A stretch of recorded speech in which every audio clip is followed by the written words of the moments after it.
The morning of a new day was just beginning to emerge beyond the thin ribbon of the horizon, where the fiery disk of the sun was lazily emerging. And above the river, the night was slowly dissolving in a hazy mist.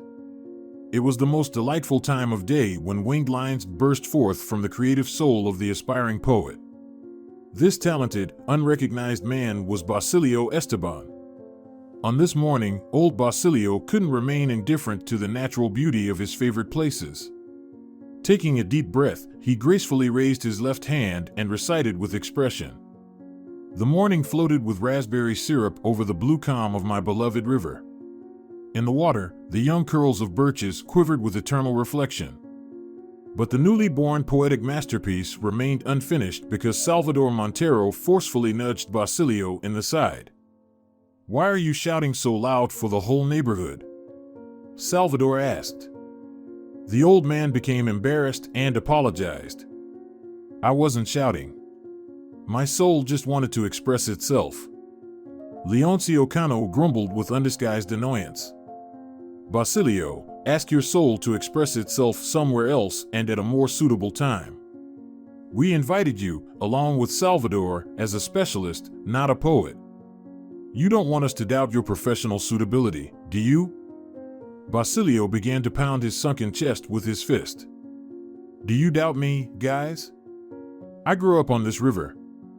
I've studied every tributary and trampled every shore on my feet." To make his point, Basilio extended his right leg forward, but this risky move disrupted his balance, and the old man rolled down the sandy cliff towards the water's edge. Salvador and Leoncio burst into laughter. "Well, Basilio, you're like an acrobat. You could work in the circus." The old man was embarrassed by his companions, but didn't lose his composure. He decided to tease them back, and instead of languid verses, threats poured from his lips. "So that's how is it? Let's see how much fun you'll have when Laura shows up. She'll show you where the crayfish hibernate, and I'll see who the real acrobat is. You'll run so fast that only your heels will sparkle." Leoncio didn't like Basilio's joke. "Grandpa, we're in this together, and you'll flee with us too." Basilio chuckled unpleasantly. "No, please, my friends, excuse me. I'm out of this. You asked me to show you the fishing spots, and I did. But in everything else, I'm not involved." "I'm an old man, weakened," Basilio said. Salvador grabbed a stick and approached the old man. "Oh, so that's how you've started talking." Sensing trouble, Basilio began to retreat towards the boat that had brought his clients to the fishing spot. Many locals engaged in poaching, but Salvador and Leoncio were the most notorious violators. The wildlife inspectors caught them several times, but it usually ended with a few high-denomination banknotes to settle the incident. However, the situation changed dramatically after significant personnel changes in the regional agency that was responsible for protecting natural resources. Instead of a reasonable man with whom one could always negotiate, the authorities chose Laura, a young woman with a very tough character. Not only the men in the village, but also the women had a negative view of such personnel changes. "This is unbelievable. Can't they find a man for this position? Catching poachers is not a woman's job." Some particularly stubborn individuals even placed bets on how long Laura would last. Some gave her a month, others were convinced the girl would run away within a year. However, 5 years had already passed, and Laura was still going strong.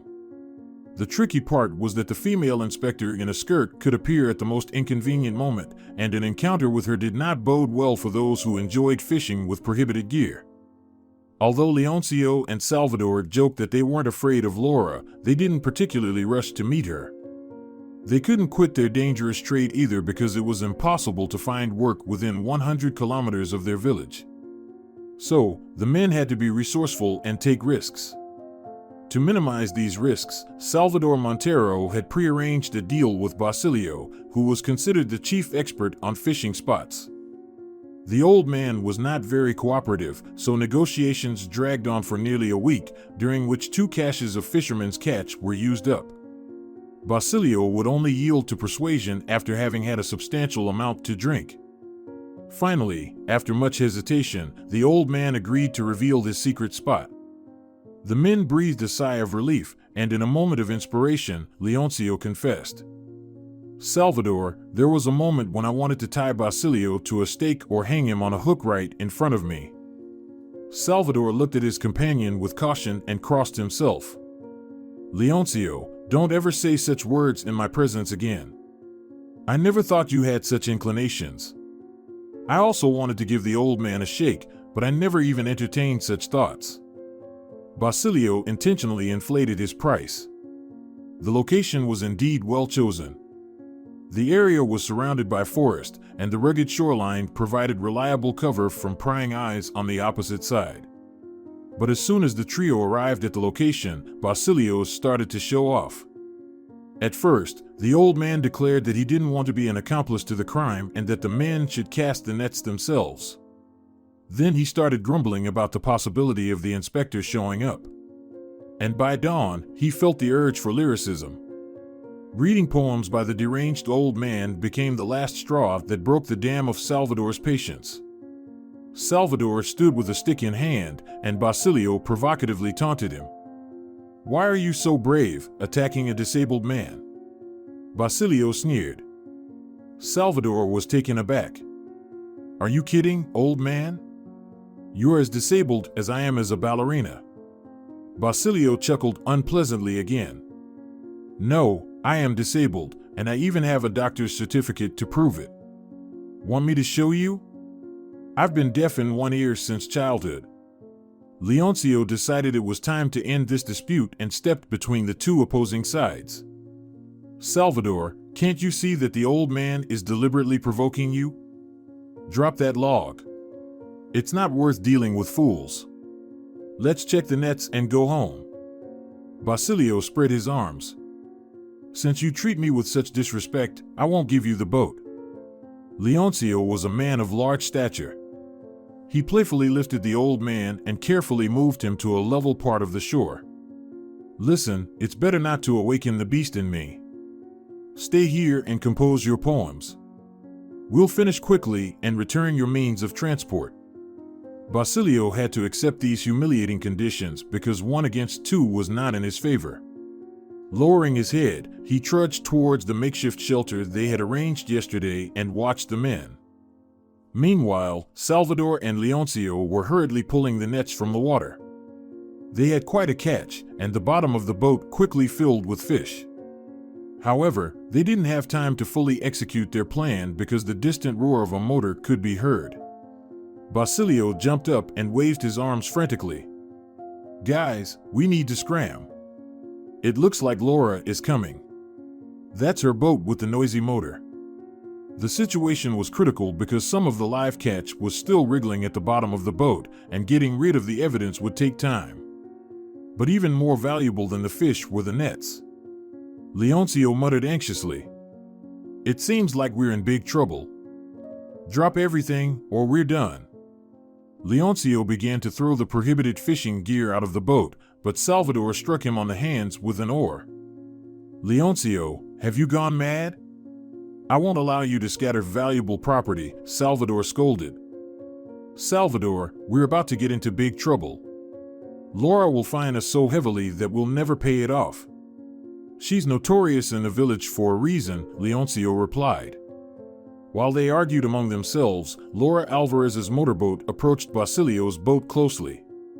Laura gave the poaching duo an unfriendly glance and ordered, "Row to the shore.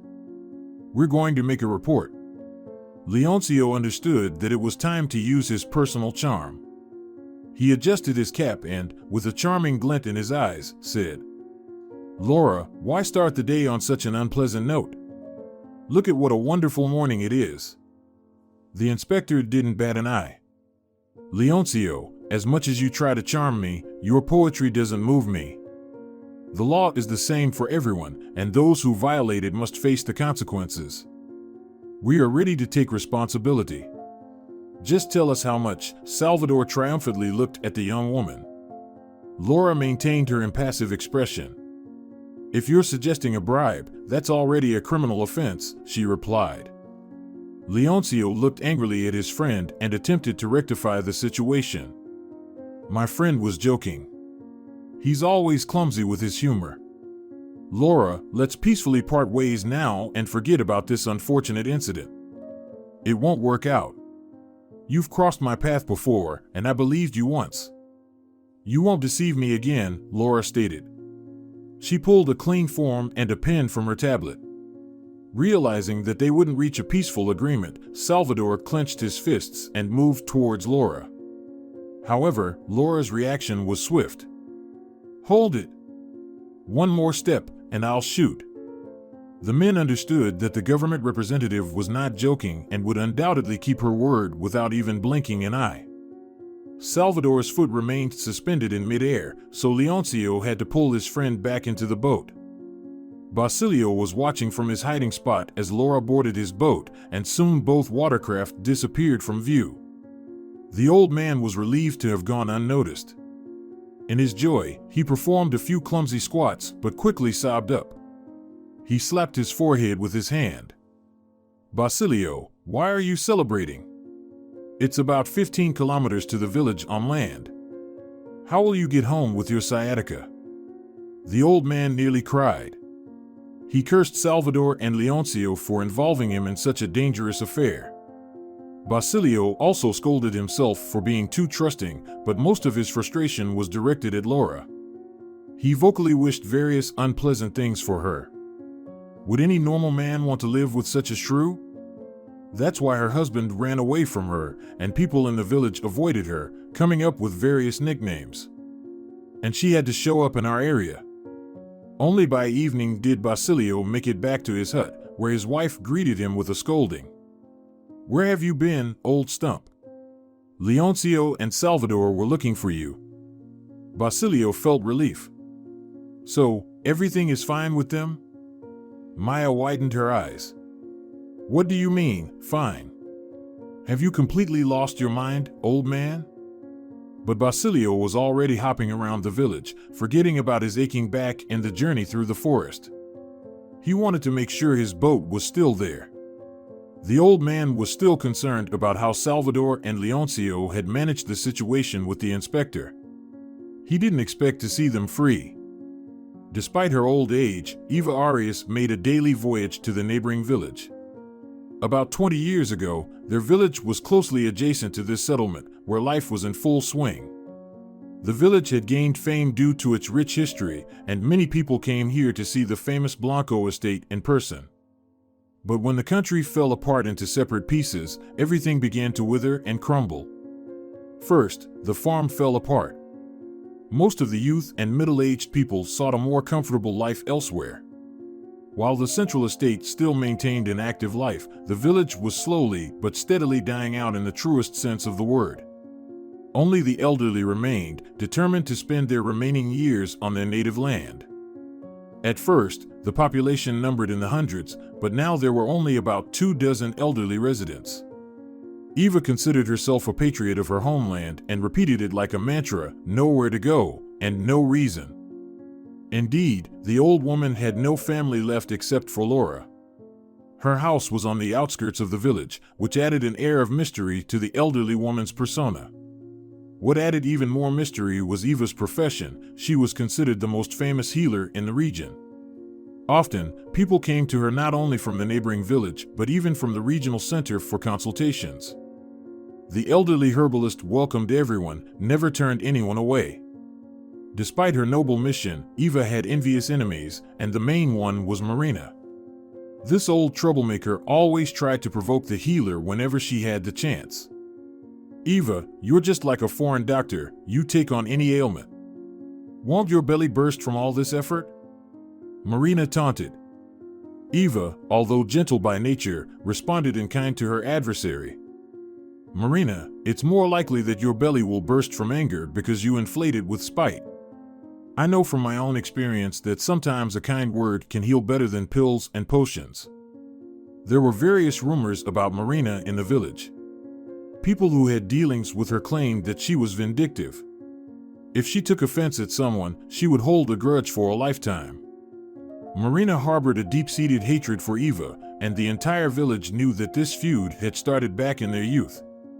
When Marina was young, she was a striking beauty, and she had been dating Alejandro, a handsome agronomist, for 3 years. However, one autumn day, the spirited worker cavalierly switched to Eva. He told his former lover, "Sorry, Marina. I realized I don't love you." Those words pierced the heart of the girl, who was used to being first. She tried to appeal to his conscience. "Alejandro, we were planning to get married. How could you do this to me?" The young man extricated himself from Marina's embrace. "I never promised you anything, and there was nothing serious between us. Moonlit strolls don't bind us to anything." Marina couldn't bear such humiliation. She openly threatened Alejandro. "Remember, I won't let this go. You'll regret what you did to me 100 times over. And I won't let your new girlfriend live calmly." Marina still believes to this day that the homewrecker enchanted Alejandro, perhaps even using a love potion. Half a century ago, she publicly vowed, "I won't be myself if I don't take revenge on you, Eva. You'll suffocate on the happiness you stole from me." Perhaps her words were calculated, or she sought help from a healer as well, but Eva's family life did not prosper. The Lord did not bless them with children, and later, Alejandro passed away. However, Eva accepted her fate with humility. "So be it, I will live out my days in solitude. Everything is predetermined from above, and we simple mortals cannot change it." Eva did not resent her destiny. She found her calling in helping the sick, dedicating herself entirely to this noble cause. People often referred to her as the healer. She collected medicinal herbs herself and dried them. Eva learned about plants from her great-grandmother and expanded her knowledge over time. She borrowed books about medicinal plants from the library and transcribed recipes into a separate notebook. One day, Marina learned about the interest of her former rival and organized a humiliation campaign in the village square. "Look, good people, our famous healer is coming." Eva wanted to pass by the scene, but Marina blocked her path. "Eva, why are you avoiding people? Have you become too smart by reading books? Let me be honest and straightforward, you're no healer, just a common fraud. I don't want to wish you harm, but remember that if any of your clients end up in trouble, they'll throw you in jail and you'll rot there." Eva was waiting for Marina's outburst of anger subsided, and then she continued on her way. She had become well acquainted with the nature of the village troublemaker and typically chose not to respond to such provocations. As she walked to the store, the elderly woman couldn't help but think with a touch of sadness, "I hope I don't run into that troublemaker again, otherwise, she'll start cawing." The distance from the village to the main settlement was just over a kilometer, and Eva didn't notice how quickly she reached her destination. Besides shopping, she also wanted to catch up on the latest news since the local store served as something of a communication hub in the rural area. It was where fresh information converged, spreading through the surrounding communities. Although Eva wasn't particularly curious, she always tried to stay informed about current events. The store was usually not very crowded before lunch, and the shopkeeper, Tina, stood behind the counter looking somewhat bored. She perked up a bit when she saw Eva. "Oh, Eva, I was hoping to see you." "I need some advice," Tina said instead of a greeting. The elderly shopper nodded in response. "I'm here to help. But first, let me do my shopping." The elderly customer carefully examined the assortment of sausage products. "Tina, what do you recommend?" Tina casually replied, "Everything is fresh, they just delivered it last night. So choose whatever you like, as long as you have money in your wallet." Once again, Eva nodded. Her head was adorned with a colorful scarf. She couldn't make up her mind and, in her confusion, ran her finger along the glass of the display case. Tina observed the herbalist for a while but couldn't contain her irritation, saying, "Eva, be careful with that. You'll break the glass, and it'll be trouble for me." The elderly woman pulled her hand back abruptly. "I'm sorry, Tina, my eyesight has gotten quite poor." From the side, Marina's spiteful voice suddenly emerged.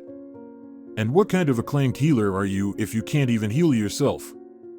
Eva didn't even notice where this devilish Marina had come from. Tina scolded the troublemaker with irritation. Marina, all you know how to do is talk. You always but in where you're not wanted. Step aside before I lose my patience. Well, we have freedom of speech, and you can't shut me up. I say what I want. Eva, I might just write a report on you, accusing you of messing with people's minds. Without anger, Eva calmly replied. Feel free to write as much as you like. Just don't overexert yourself. The healer didn't even look at her opponent and turned to the shopkeeper. Tina, please cut off about half a kilogram of that sausage with fat and also weigh some sausages. My Laura loves these, Eva requested. Tina began collecting the order but suddenly exclaimed, Oh, dear, I got so caught up with you that I forgot the most important news. Our deputy, Nora Rodriguez, came by earlier. She said our inspector, Laura, caught Leoncio and Salvador. She found them right at the scene of the crime. What's going to happen to those men now? Tina looked expressively at Eva, and Marina even whistled. Then, with a theatrical flourish of her hands, she continued her accusatory speech at a high pitch. This is quite the situation, everyone. Can one live like this when neighbors become enemies? Marina's passionate performance drew the attention of passers-by, and a small crowd quickly gathered in the store. Marina continued her tirade with enthusiasm. Whether it's the old lady or her granddaughter, you both bring nothing but trouble. Eva, you should set Laura straight. It's no wonder her husband left her. If she continues to act this way with people, who knows what could happen? Maybe her house will accidentally catch fire, or her government boat will sink. Eva could tolerate it when the matter concerned her personally, but she couldn't stand the injustice directed at her granddaughter. In a quiet but firm voice, the old woman said, Marina, hold your foul tongue, or else. The elderly woman suddenly moved so abruptly that it felt like nettles had been stepping on her feet. Or else what? What can you do to me? Will you hex me? You've just brought a hernia upon yourself today, Marina replied with defiance. Eva mumbled something under her breath and hurried towards the exit. The audience was clearly disappointed, as they had expected a more dramatic, if not tragic, conclusion to the confrontation between the two elderly women. Only after a minute did Tina remember her original intention. Oh, I've really lost my mind. I wanted to consult with Eva. Our Daniel isn't sleeping well at all. Maybe he needs his back scraped, Tina finally said. One of the women immediately added, Eva has helped many babies with that problem. She can tell just by looking at them. I've heard that even our doctors sometimes seek her advice. Tina, don't delay this any longer. Show your grandson the healer. Eva was trying to move her legs with difficulty. Her argument with Marina had drained her strength, and now she was thinking of how to get home as quickly as possible. Unexpectedly, a motorcycle appeared from around the corner, and the familiar voice of her estranged son-in-law cheerfully said, Eva, heading home? I can give you a ride. The elderly woman turned around, but it took her a moment to recognize her runaway son-in-law, now clad in biker gear. Estefanio, is that you? The motorcyclist removed his helmet, revealing impeccably white teeth. You've quickly forgotten about me, huh? Come on, I'll give you a lift, he replied cheerfully. Eva was very afraid of such means of transportation, but the pain in her legs was getting worse by the minute. She looked skeptically at Estefanio and asked, Just don't drive too fast, my heart might give out from fear. The young man didn't promise as confidently this time. Don't worry, I'll get you home safe and sound. Estefanio placed a helmet on Eva's head and helped her onto the back seat. Just hold onto me tight, and everything will be fine. The ride back on the motorcycle took less than 10 minutes. Estefanio helped Eva dismount and take her bags. The elderly woman was about to express her gratitude to the young man, but at that moment, Laura rushed out of the house. She snatched the bags from Estefanio's hands. Why did you come here? Planning to take a ride instead of washing? It can happen only in your dreams. You won't get anything from me, Laura said. The young man tried to explain. Laura, I had no ulterior motives. I was just riding by and saw your grandmother. Laura smirked. Oh, you suddenly wanted to help, huh? Estefanio, don't try to fool me. You're not the type to selflessly assist elderly women. Eva felt a strong sensation in her head. She crossed herself for some reason and sternly told her granddaughter, Laura, stop this right now.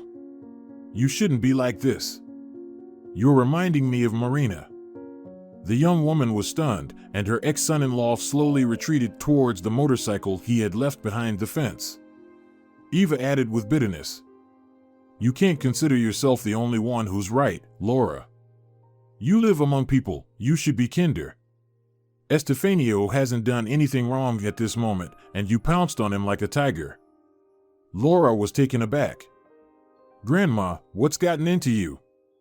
Nothing special. I was at the store and heard a lot of unpleasant things about you. They say you grab men without any reason, and they have families. Oh, I see what this is about. So now you're defending poachers.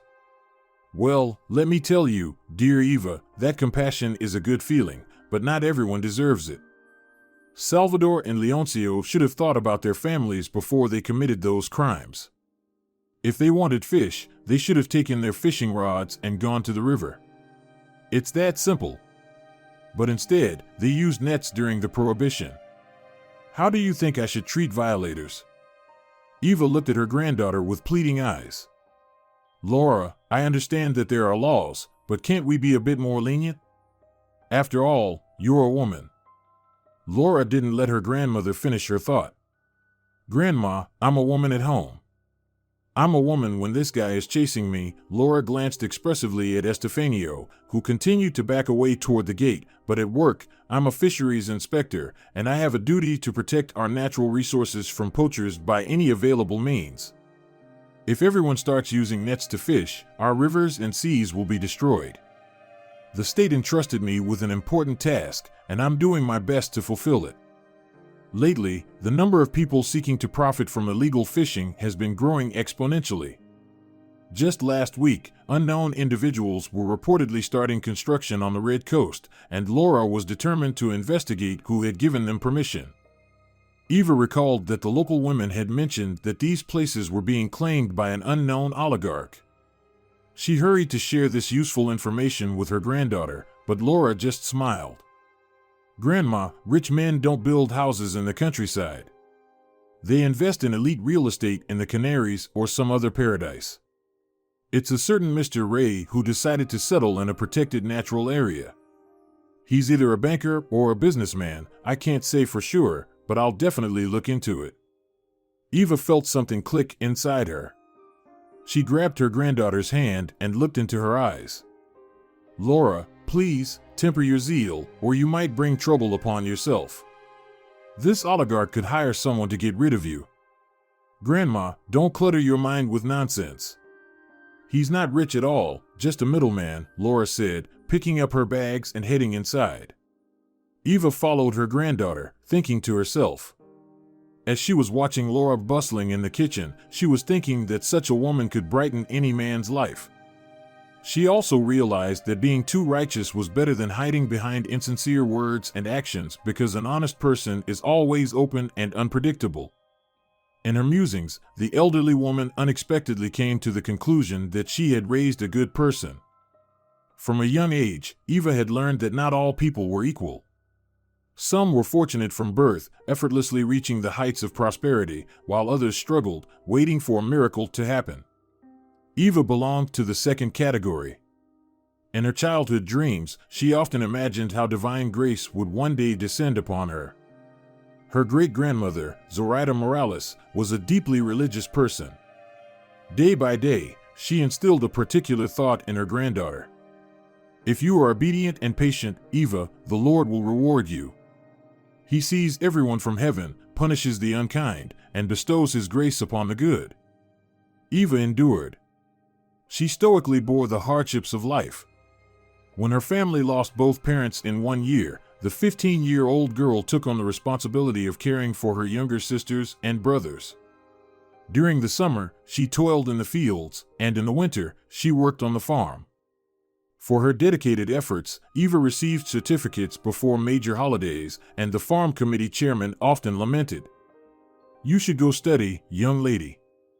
Enroll in an agricultural college or study accounting. We can even provide you with a scholarship from the collective farm." Eva would respond sadly, "Silvio, who will look after my siblings? My great-grandmother has become very weak, and there's no one else. We can send your brothers and sisters to the boarding school temporarily. You won't be gone forever. You can obtain a profession in 3 years at the technical college." "No way. I can't send them to the boarding school. I'm afraid they'll be mistreated there. Let them grow a little more, and then I'll go study." Years passed. Her great-grandmother, who had taught Eva to understand herbs and treat various ailments, quietly passed away. Her sisters and brothers grew up, but life in their native village became too confined, so they scattered to different cities. Eva helped all 4 of them get an education, while she waved away her own destiny. Only occasionally did she think back on her short-lived marriage, which had lasted just over 5 years. When Alejandro started courting her, everyone in the village was surprised. "I wonder what Eva did to get such a handsome guy. She doesn't look beautiful, and her figure is quite ordinary. She's not like Marina." Even back then, there were rumors in the village that the great-granddaughter of the old healer had also mastered the art of healing. Many believed that Eva had cast a love spell on the young agronomist, but she paid no attention to the gossip and thanked God for the small glimmer of happiness. The only thing missing was a child. But they couldn't seem to conceive, and then Alejandro fell seriously ill. He rapidly lost weight and coughed constantly. Eva immediately sensed something was wrong and advised her husband, "Alejandro, you should go to the hospital." But he waved it off, saying, "I don't have time to see doctors right now. The harvest season is around the corner. Besides, why do I need doctors when I have a wife who's an herbalist? Alejandro, thank you for trusting me, but even experienced herbalists won't attempt to treat serious illnesses. Relax, I don't have anything serious. I just caught a cold, that's why I'm coughing." Since her husband adamantly refused professional help, Eva was trying to treat him with her methods, but improvement only occurred for a short period, and then Alejandro would deteriorate again. She once again tried to persuade her husband. "Alejandro, you need to see a doctor. Let's go to the district hospital. They can do an X-ray and run some tests." He brushed it off, saying, "I've been scared of doctors in white coats since childhood. It'll pass. You're better than any doctor to me. Your infusions and decoctions work better than pills." This went on for several months, but one winter day, Alejandro's condition worsened significantly, and he had to be rushed to the district hospital. Upon seeing the patient, the doctors convened a whole medical council. Alejandro was shuttled from one office to another for a long time, and then one doctor, in a very harsh tone, reprimanded the woman. "This is criminal recklessness. While you were stuffing your husband with herbs, cancer consumed one of his lungs." Eva could barely stand on her feet. She asked, "What cancer?" The doctor snapped, "There's a disease that takes lives, even of young people. How long can we tell people that they should undergo regular checkups?" But Alejandro never complained. He had had a cough since the end of summer, and I thought it was just a cold. "What should I do now, doctor?" "Wait. Unfortunately, he doesn't have much time left. At most, a year or a year and a half." Her husband passed away just 3 months later, in the midst of spring. He spent his final days in excruciating pain, and Eva administered him an infusion that provided relief for a few hours. She begged the paramedic to prescribe the pain-relieving injections, but she said, "No, Eva. Such medications require a special prescription. You need to go to the district, and there, a doctor will prescribe them." Following the medical worker's advice, the woman went to the district center the next morning. She had been waiting the whole day outside the doctor's office, but he never showed up.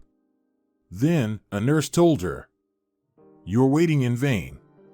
He went to examine conscripts at the military enlistment office. He should be back tomorrow. However, the specialist was absent again the following day. In the registration office, the persistent visitor was told that he was examining draftees at the military enlistment office. "You should visit tomorrow."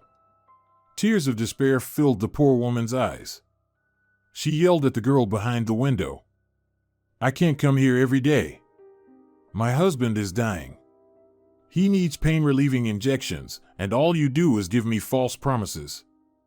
The girl blushed with indignation.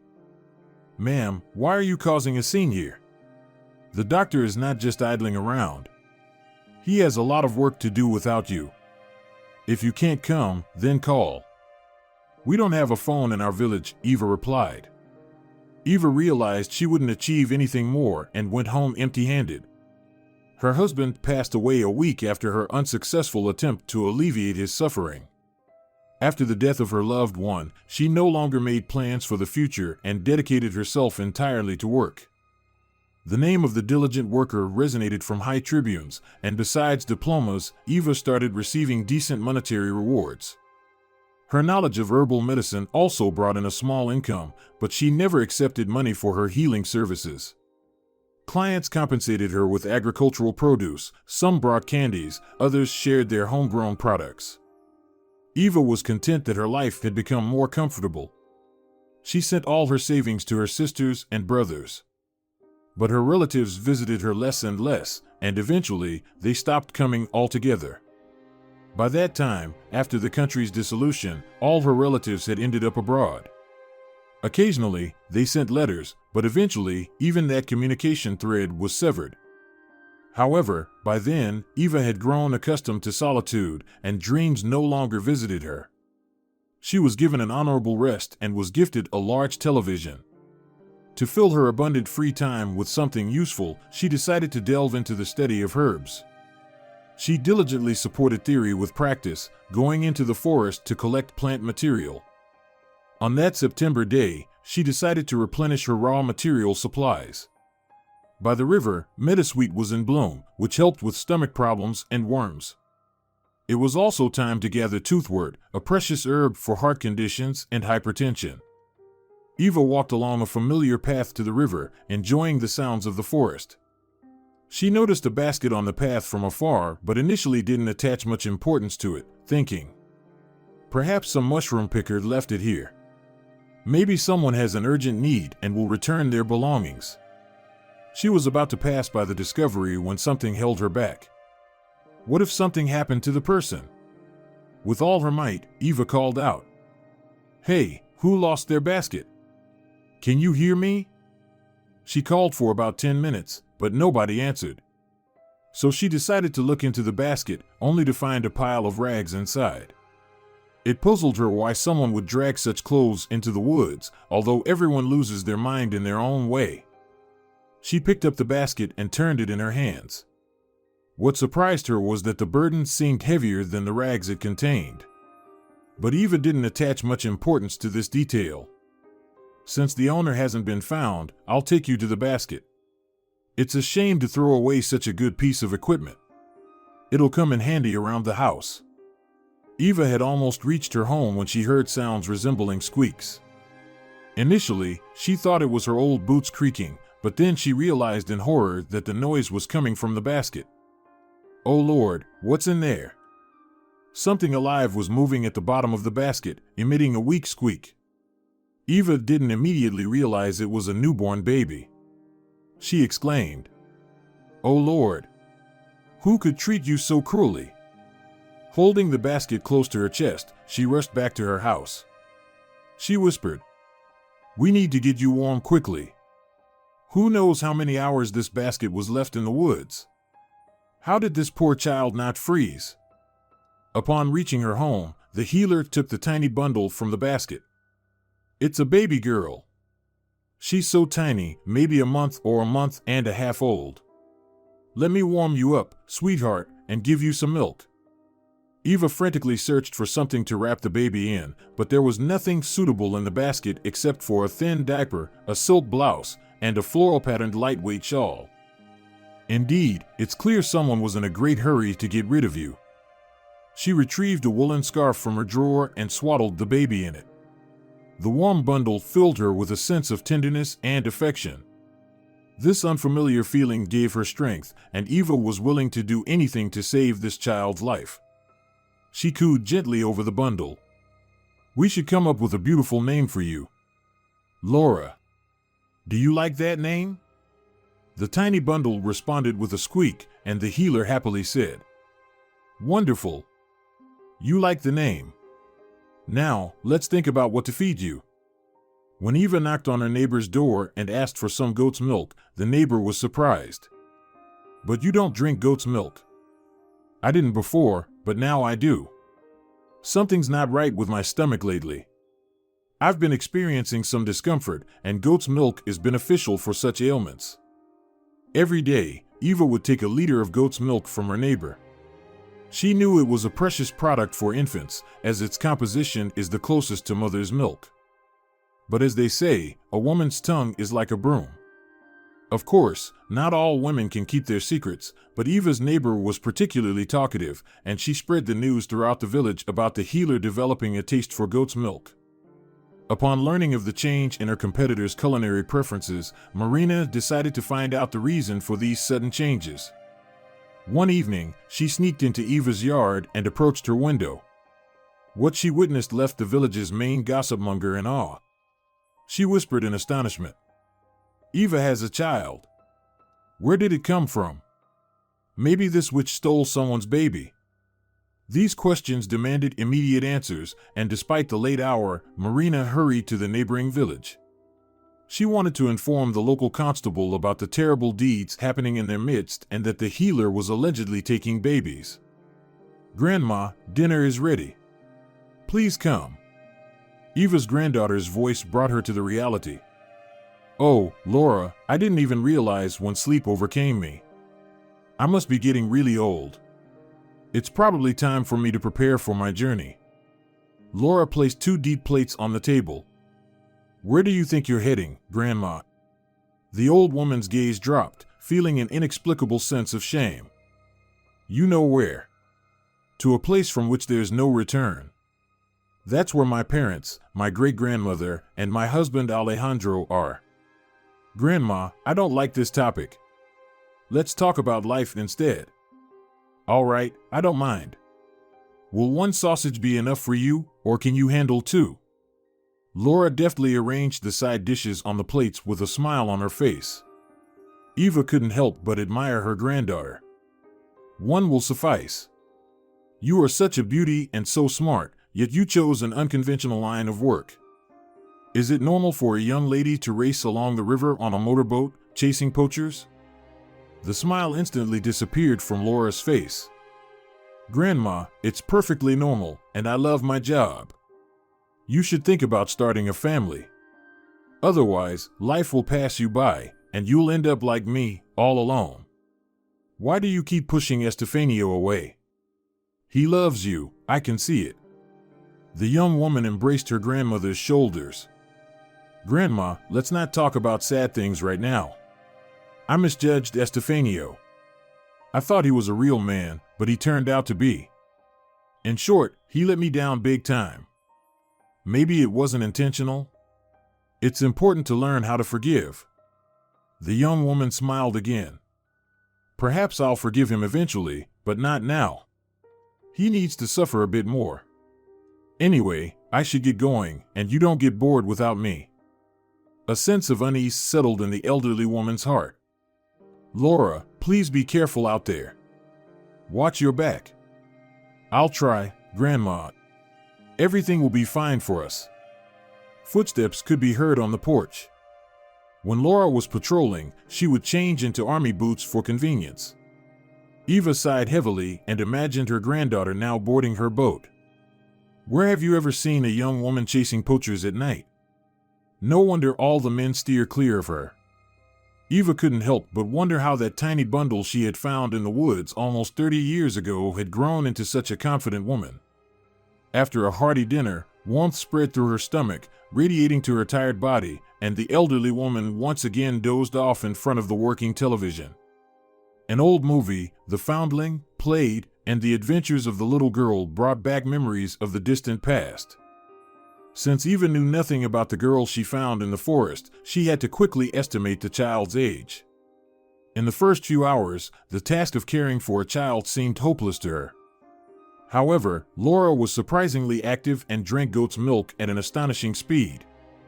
As a result of this increased nourishment, the baby began to gain weight noticeably within 2 weeks. In addition to having a good appetite, the baby enjoyed playing with a rattle hanging over her crib and soon started recognizing her savior.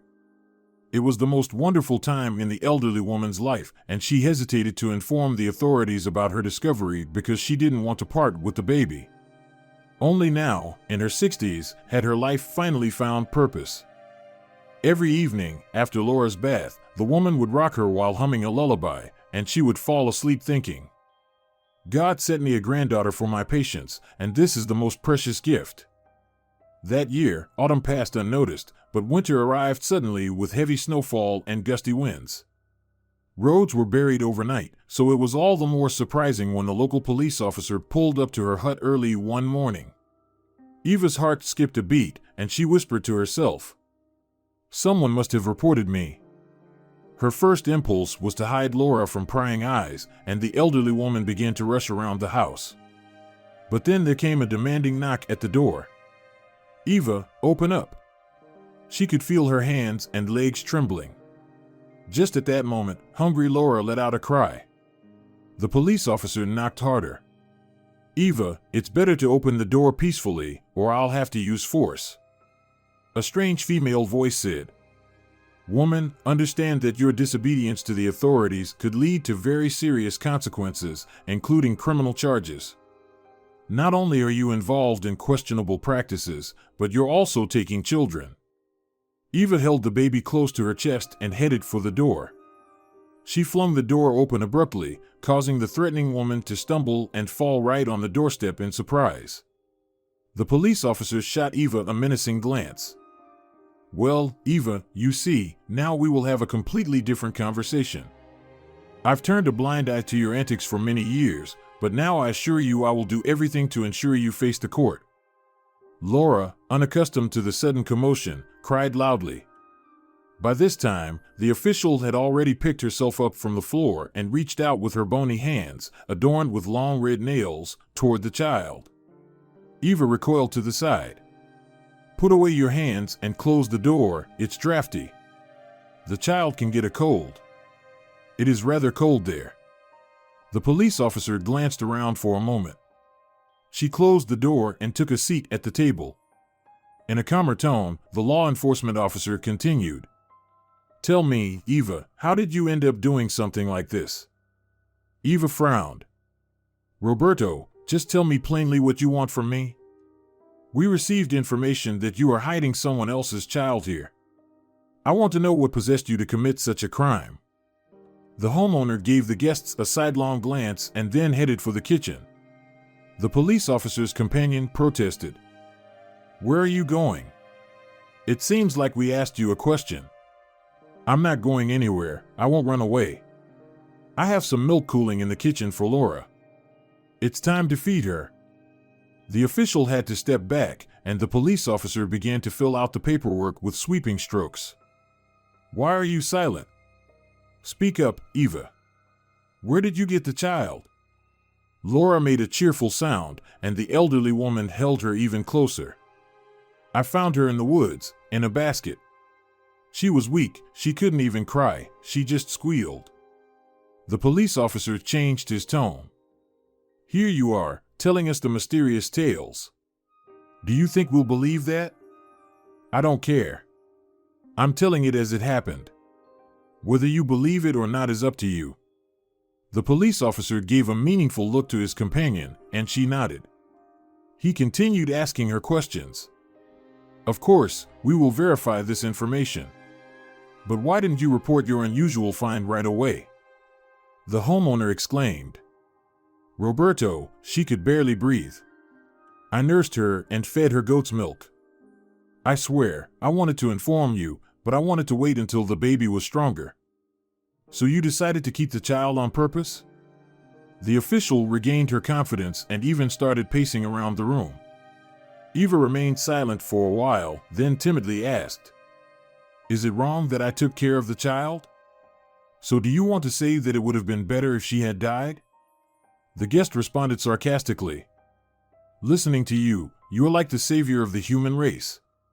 Let's not waste time in vain. In short, we're taking the child from you. Eva screamed in horror. Why? Because that's what the law requires. We will search for the baby's parents. Eva grabbed the official's hand.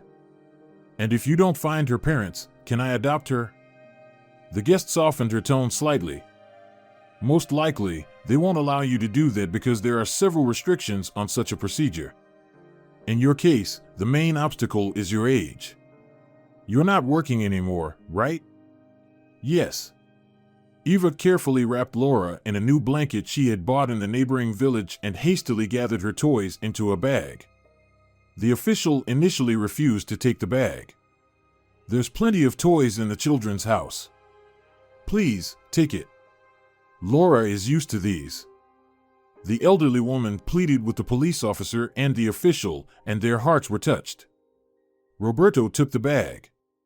Eva, don't hold a grudge against us. You understand, we can't go against the law. In short, I'll find out how things are there, and I hope they'll allow you to visit the baby. The man gave a meaningful look to his companion, and she immediately nodded. If we don't find any relatives, such an option is not ruled out. I promise you all possible assistance from our side. The homeowner personally escorted the guests to the police car and handed over the precious bundle to the police officer. She didn't trust her most precious possession to the stern official. As a farewell gesture, the woman kissed the chubby cheek of the baby. Laura, I'll visit you soon. She was watching the police car drive away for some time while tears were streaming down her face. And here I am alone again. My happiness has once again been extinguished before it could fully ignite. They took my own soul away from me. How am I going to live without her? The future seemed bleak, but the police officer kept his promise. Thanks to his assistance, Eva was allowed to visit the baby in the baby home. And since the search for the baby's parents yielded no positive results, the elderly woman became a regular visitor at the shelter. There, kind-hearted people worked who permitted extended visits with her granddaughter. In gratitude for their kindness, Eva brought toys and treats for all the children. As Laura grew older, she was transferred to an orphanage. The elderly woman's greatest fear was that strangers would raise the child, but luck was on her side once again. The children's home also had caring individuals who did everything possible to keep the grandmother and granddaughter together. The construction of the magnificent mansion progressed at such a pace that the villagers couldn't help but wonder. Basilio went to check on the progress every day, then would tell the ladies. Even though I know a thing or two about construction myself, I've never seen progress at such a speed. It's like a fairy tale. Yesterday, it was empty land, and today there's a palace. Marina, driven by curiosity more than anyone else, once tried to sneak onto the construction site of the century, but she was politely escorted out, so she didn't place much trust in Basilio's stories. Tell me, Basilio, for what merits do they let you in there while I can't get in? The old man, puffing out his sunken chest proudly, replied. Well, Marina, it's because I'm an expert. I can help in various areas. The new owner, for example, consulted with me about fishing and even gave me a bottle of imported wine to thank me. Marina waved her bony hands dismissively. Well, now the man won't let you go. You'll have to issue you a special pass to his wine cellar. Are you jealous or something? Mr. Ray told me he plans to establish something like a tourist resort. People will come here for vacations, and the income will flow in. Marina didn't let the old man finish. Yeah, they'll come here, and they'll mess up the whole neighborhood. In other words, we'll get all the problems, and this sweet gentleman will be counting his treasures. And you, Basilio, are ready to sell your wife a bottle of booze. Marina made the mistake of mentioning Basilio's wife. Maya, upon discovering the absence of her betrothed, decided to set things straight. Throwing a shawl over her shoulders, she stormed out onto the porch. Basilio, get back home. There's no need to loiter around here. You're chatterboxing so loudly on the street. Marina adjusted her headscarf and chuckled disdainfully. Maya, why are you fussing so much about your man? No one longer needs him, even for free. You can safely let him go free-floating. But Basilio's wife was not one to stay silent. She spat loudly on the ground. You, Marina, are like a vulture, always scavenging for carrion and never getting your fill. You'd release your husband, as you so delicately put it, to go free-floating. But there's no need for you to open your mouth about other people's men. Marina cheerfully shouted. I don't have a husband. He was all gone. I'm as lonely as a tree. Marina began to sing in her nasal voice and paraded around in front of the onlookers, who supported her unique talent with sparse applause. Basilio also clapped a few times, but his wife showed him her fist, and he scurried after her back home. Marina remained on the little square, reveling in her proud solitude. She didn't want to go home and attempted to rile up the crowd once more. I've heard that the new owner has bought up everything around here. They say the villagers won't be able to stroll down to the river anymore. Basilio's wife was already on her porch. She turned around and spat heartily again. Only idiots would spread such nonsense. Laura won't allow any outsider oligarchs to rule by the river. And this newly hatched millionaire will have to play by her rules. Ask Eva, she'll confirm what I'm saying. The door to Basilio's house slammed shut, hiding the owners behind it. Marina raised her hand like a visor and squinted into the street. Look, there goes our local healer. What could she possibly want on our side? She should stay on her farmstead and not pollute our air. The aging troublemaker laughed again. Eva brings a stench with her wherever she goes. It's the first sign of a witch. Eva overheard the last words of her adversary, and when Marina caught up to her, she replied mockingly. Marina, it's not me, but you who's emitting the stench. Calm down. It's not the time to stage such performances at your age. Do you care? Maybe I'm bored. Maybe I need to let off some steam. Eva walked past, but Marina sprinted after her. Wait, don't rush off like that. The herbalist stopped. What else do you want from me? Marina caught her breath. Remember in the spring or early summer when you diagnosed me with a hernia? Eva strained her memory. I don't remember that at all. We bumped into each other at the store, and you mentioned the hernia, but I'm not here to blame you for anything. On the contrary, I want to thank you. After that argument, I went to the clinic, and they actually found the hernia you mentioned. So, you do have a gift. Eva wished Marina well and continued on her way. She walked and thought about how strange life could be.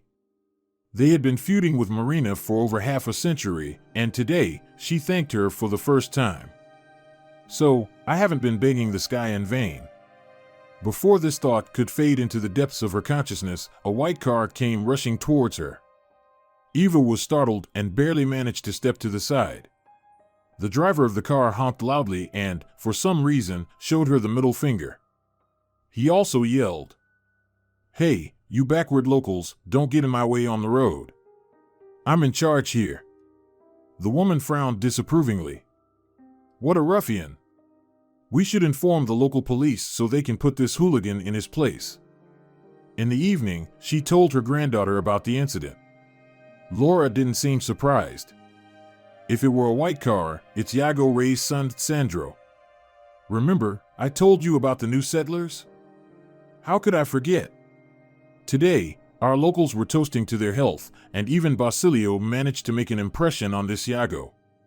He was bragging about how he was treated to expensive wine by that man. I also paid a visit to this gentleman. I wanted to find out on what grounds they bought this land. And did you find out? A shadow fell over the young woman's face. I did. All the documents seemed to be in order. It turns out I went after a respected person for no reason. By the way, he personally promised me a lot of trouble for tarnishing his reputation. He said he wouldn't let this go.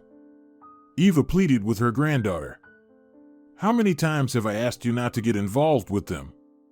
Oh, Laura, my heart isn't at ease. From my own experience, I know that people like Yago Ray don't make empty threats. Stay as far away from that cursed estate as possible. Laura nodded in agreement and smiled, but secretly, she was thinking differently. She wanted to learn more about the newcomers and who was backing this businessman at the top. Of course, she didn't share her plans with her grandmother, but since she needed an ally, after much consideration, she decided to involve her ex-husband in this delicate matter. Estefanio immediately expressed that he was ready to support her. In just a few months, life in the village had undergone a radical change, and the dying village had found new life. The construction of the century was about to end, and everyone was eagerly anticipating the housewarming celebration, as local traditions dictated inviting the entire village to such festivities. However, it seemed the businessman was not familiar with the village's customs and hadn't invited anyone from the local community. Since Mr. Ray's property was fenced off with a high wall, the villagers weren't content with the sounds that reached their ears. Basilio was deeply disappointed. Yeah, I didn't expect this. This businessman didn't act like a decent person. It's not good at all. Although Marina usually opposed Basilio, this time she completely agreed with him. Yes, no one expected such a turn of events. Tina, our shopkeeper, said they were good people. She met this oligarch's wife last summer. She says she's a pleasant woman. Maya also wanted to express her opinion on the matter. It's not surprising. Swindlers like our businessmen here usually end up with good wives. I watched a movie once, and there. Basilio impatiently interrupted his wife. Movies are not like real life. Things don't unfold according to a scripted scheme here. I saw the wife of our settler too, but only from a distance. But I had the honor of talking with his son up close. His name is Sandro. I have to say, I didn't like the guy. He acts like he's something special and speaks disrespectfully. Marina said hesitantly. It's okay, they'll change once they've lived here for a while. Basilio objected. Marina, that kind of arrogance doesn't just disappear because they see people like us as serfs. Maya struggled to get up from the bench. There's nothing for us here. Let's go home. The celebration on the estate grounds was gaining momentum. The voices of guests could be heard from beyond the fence, and as night fell, fireworks lit up the sky. Most of the elderly villagers were not accustomed to such noise, and many watched the foreign celebration with a sense of longing. The hearts of these simple people were burdened with resentment. But Mr. Ray did not forget his duty as a new neighbor. The next morning, he sent his assistant to the village to establish good neighborly relations. The assistant stopped in the center, opened the trunk of the car, and called out, "Hey, neighbors, come on out." Basilio was the first to respond because his house was located right in the center of the village. "What's the matter, man? Why are you shouting?" The businessman's assistant greeted the old man with a wide smile. "Well, the owner sent me to the village with some treats. We prepared so much food that the guests ate all night, and there's still plenty left." Basilio shrugged. It seems that Mr. Ray, out of the goodness of his heart, decided to feed us all with his leftovers. The assistant realized he had made a foolish remark.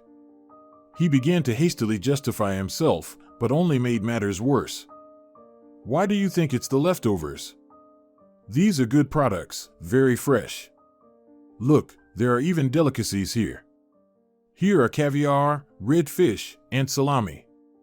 The man lifted the edge of the plastic wrap that covered the plates of appetizers on the tray. Basilio growled disapprovingly. "Tell your master to eat his own delicacies." The old man slammed his fist against the car's trunk with all his might, and the assistant barely had time to withdraw his hands. He clearly did not expect such a reaction and stared at the old man in astonishment. "Man, what happened? Why are you shouting like this?" Basilio thumped his chest with his fist twice.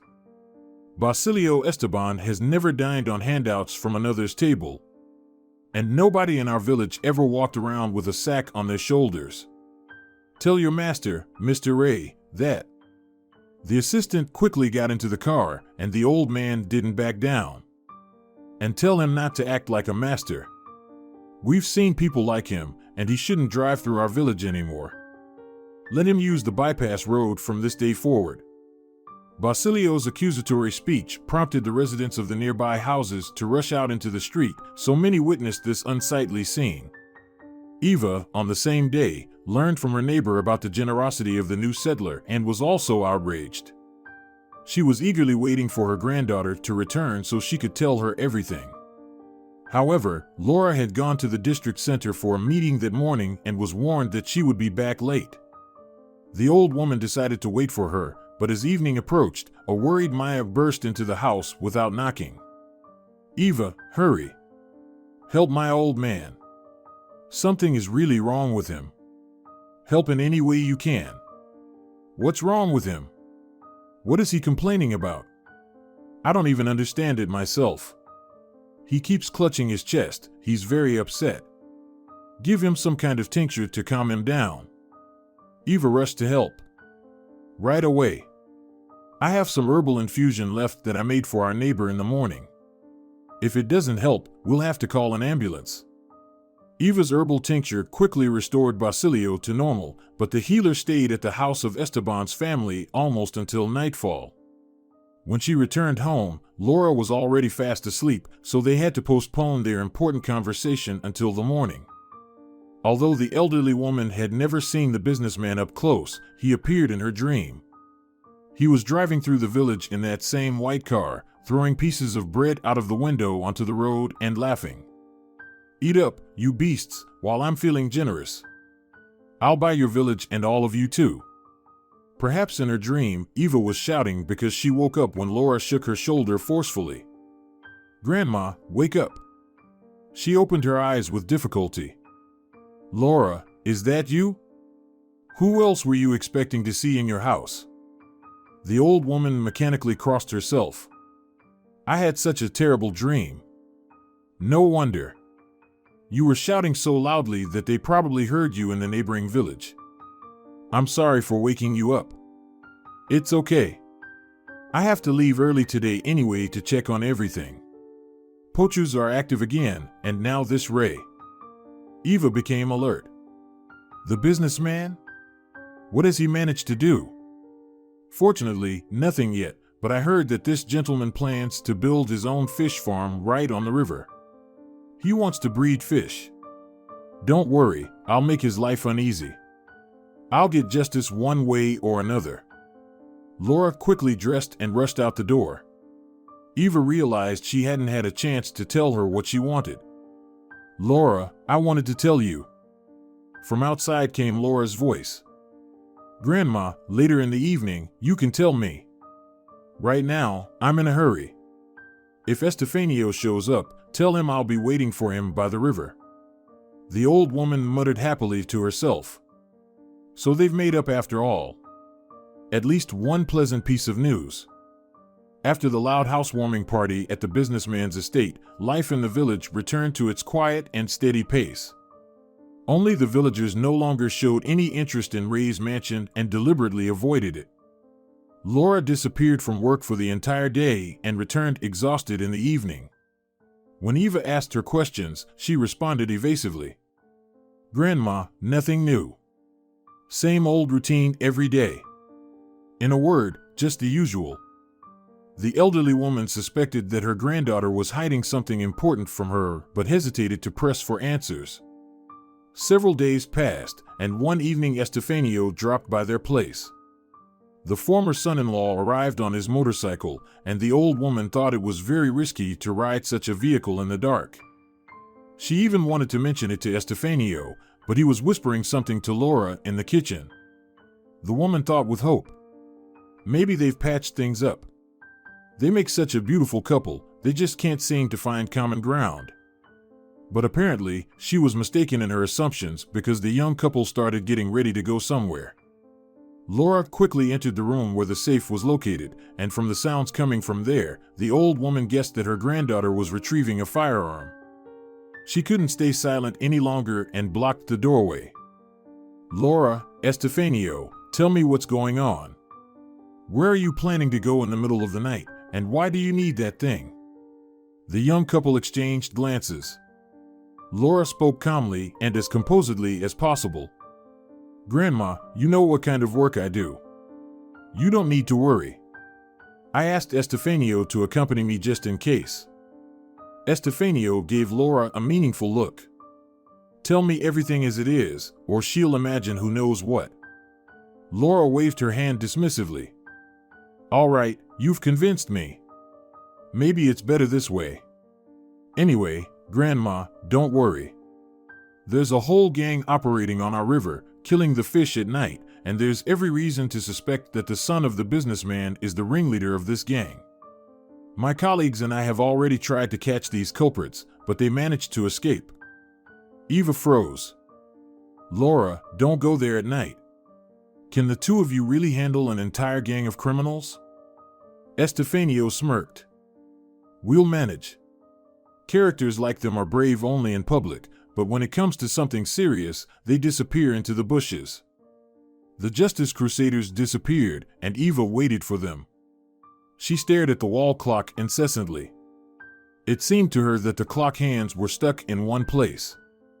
To distract herself from her heavy thoughts, she turned on the TV, but she couldn't concentrate on what was happening on the screen. "I hope nothing happens to them. Oh Lord, why did she choose such an unorthodox profession? She could have become a hairdresser or a teacher." No. Laura was drawn to adventures. She has always been a daring girl. Eva started smiling while thinking. She recalled the happy day when Laura left the boarding school. Teachers and fellow students bid her farewell, with whom she had lived under one roof for many years. "Laura, don't forget about us, visit us occasionally." The graduate promised to visit her friends and those who had taken care of her for many years. "I'll definitely come here more often. As soon as I finish my studies, I'll be right back." While still at the boarding school, Laura joined a group of young volunteers with the Ministry of Emergency Situations. She initially planned to become a rescuer, but later decided to focus on environmental conservation. The challenges of her future profession didn't deter her. She was confident in herself. "The most important thing is that I enjoy it. Everything else is secondary." She graduated from the university with honors. Job offers came her way from the regional authorities, but she declined the cozy positions. "I'm more drawn to hands-on work, not shuffling papers and writing reports. That's definitely not for me." Fortunately, there was an opening for a fisheries inspector in the area that included the village. Laura was delighted that her employment worked out so well. "I don't need accommodation because my grandmother lives there in the village, and she has a spacious house." Indeed, there was no one else in the world for the prestigious university graduate except for Eva. She often shared her plans with her grandmother in the evenings. "Grandma, we'll live together. I'll cook you delicious lunches." "You can't do that, dear. You need to start your own family and have children." "Don't worry. As soon as I meet a good guy, I'll marry him immediately." Laura met Estefanio during her first year as an inspector. Part of her responsibilities included community outreach, and she diligently organized events in villages and schools. Estefanio Santos worked in a neighboring village as a physics teacher. After one of his lectures, he approached the young fisheries inspector. "Laura, may I ask you a question?" "Yes, of course. It's interesting to know what concerns our residents. Perhaps you have suggestions that could help improve the environmental situation in our region." Estefanio couldn't take his eyes off Laura's sincere face. "Yes, I do have a suggestion, but I'd like to discuss it in person." The young woman smiled. If I understand you correctly, you're asking me out on a date? Yes, you've got it right. Just don't think I'm being forward. But usually, it's people with adventurous inclinations who break through like this. Not always. I'm very modest and well-mannered, but our regional circumstances are such that the population density here is low, so the likelihood of meeting you again is also not high. Okay, I agree to go on a date with you. Just keep in mind that I live in the village, which might not be very convenient for you. No worries. Besides my legs, I have 2 wheels. Later that evening, the suitor, in his cool biker attire, rode his motorcycle directly to Eva's house. Upon hearing the roar of the engine, a neighbor stuck her head out the window. Some wild person on a motorcycle has come to visit the healer. Usually, those types are not quite right in the head. But it's fine, Eva has seen worse and will cure him. Only a little later did the village realize that the young teacher was visiting not the healer but her granddaughter. Basilio didn't stay out of the loop and even offered his assessment. Why not? They're a perfect match. He roams around on his motorcycle, and she glides on the river in her boat. It will be a fun family. However, the old man's prediction didn't come true. The young couple lasted only a year. The reasons for the disagreements between the spouses were unknown even to Eva. No matter how much she probed Laura for answers, her granddaughter always avoided a direct response, and Eva eventually backed off. Why am I poking my nose into their business? They're adults, they'll figure it out. Although the former spouses now lived separately, they maintained a friendly relationship. Estefanio usually came on Sundays, and his reasons were always substantial. He visited Eva. Laura understood that it was an excuse to avoid prying eyes, but at the same time, she appreciated Estefanio's persistence. Occasionally, she encouraged him, but more often, she drove the young man to despair. Eva, on the other hand, was still waiting for her granddaughter and son-in-law to temper their ambitions. On the TV screen, a completely unfamiliar life was unfolding, but the old woman dreamed of entirely different scenes. She didn't even notice when she drifted off to sleep, and when she woke up, she saw that the night guards had already returned home. Estefanio, curled up on the couch in the living room, was sleeping while Laura rested after her adventures in her room.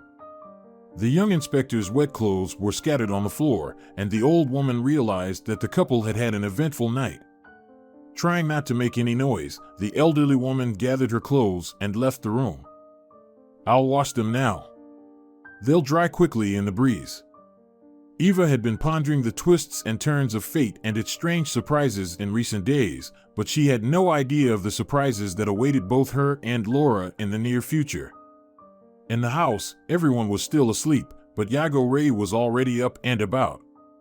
His assistant had just reported a new adventure involving Sandro, and the businessman couldn't sit still. He jumped out of his bedroom in a robe and slippers, yelling at the top of his powerful lungs. "Sandro, get over here, you scoundrel!" However, the young man didn't respond to his father's outraged call, and this disregard only fueled Yago's anger further. In the same high-pitched tone, he threatened menacingly. "Oh, you'll see. You won't get away with it this time, and I promise you, your mother won't be able to help you." The man covered 3 flights of stairs in a dash, leading to the 2nd floor. He reached his son's room and forcefully pulled the door open. Apparently, the businessman underestimated his own strength because the door panel crashed into the corridor. The loud noise woke Sandro, and he looked at his father in bewilderment. "Father, what's going on? Is it the end of the times or just a local earthquake?" Yago rushed to his son and grabbed him by the shoulders. "You scoundrel, you're still making jokes? You're asking stupid questions. It's me who should be asking you, how much longer will you ruin my life?"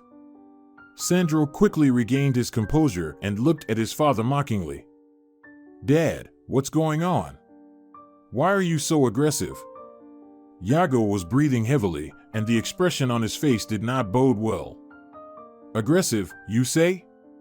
Tell me what you did on the river last night. Did you fancy some fish, you scoundrel?" Always seeking adventure? Sandro realized that his father had already been informed about the events of the night. He knew his father's character well and anticipated what would come next.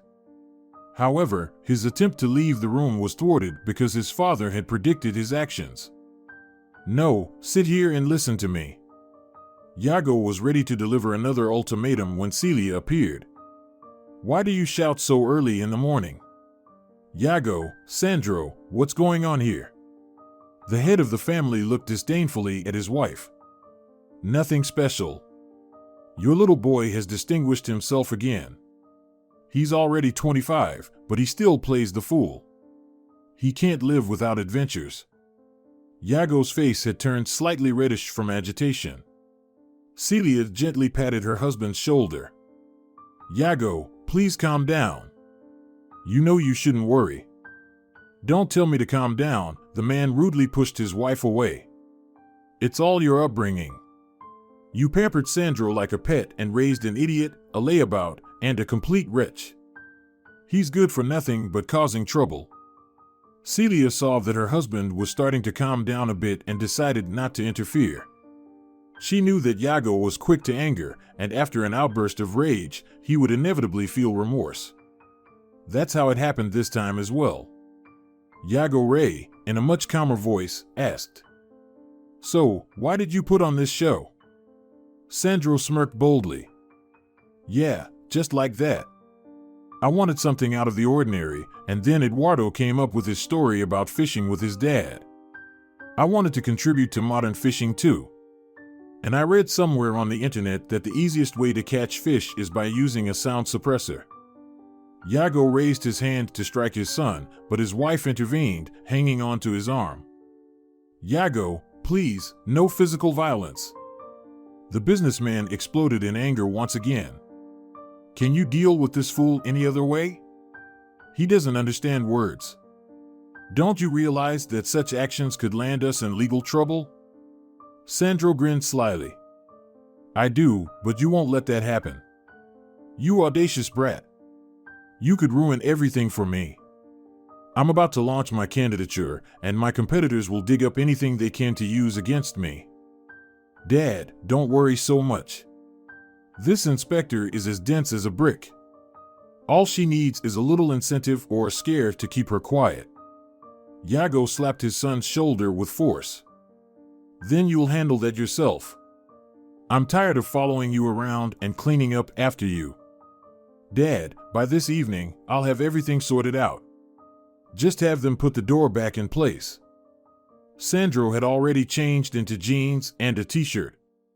He hurried past his parents, and a minute later, the sound of a departing car could be heard. Iago muttered once again. He's all your fault. Celia timidly asked. Why do you think so? Because there were no lunatics like him in our family. Iago descended the stairs and yelled from below. I won't have breakfast. I don't want to eat anything. Celia breathed a sigh of relief. She had spent over a quarter of a century with this man, and during that time, she had never stopped fearing him. She would flinch at the sound of his footsteps.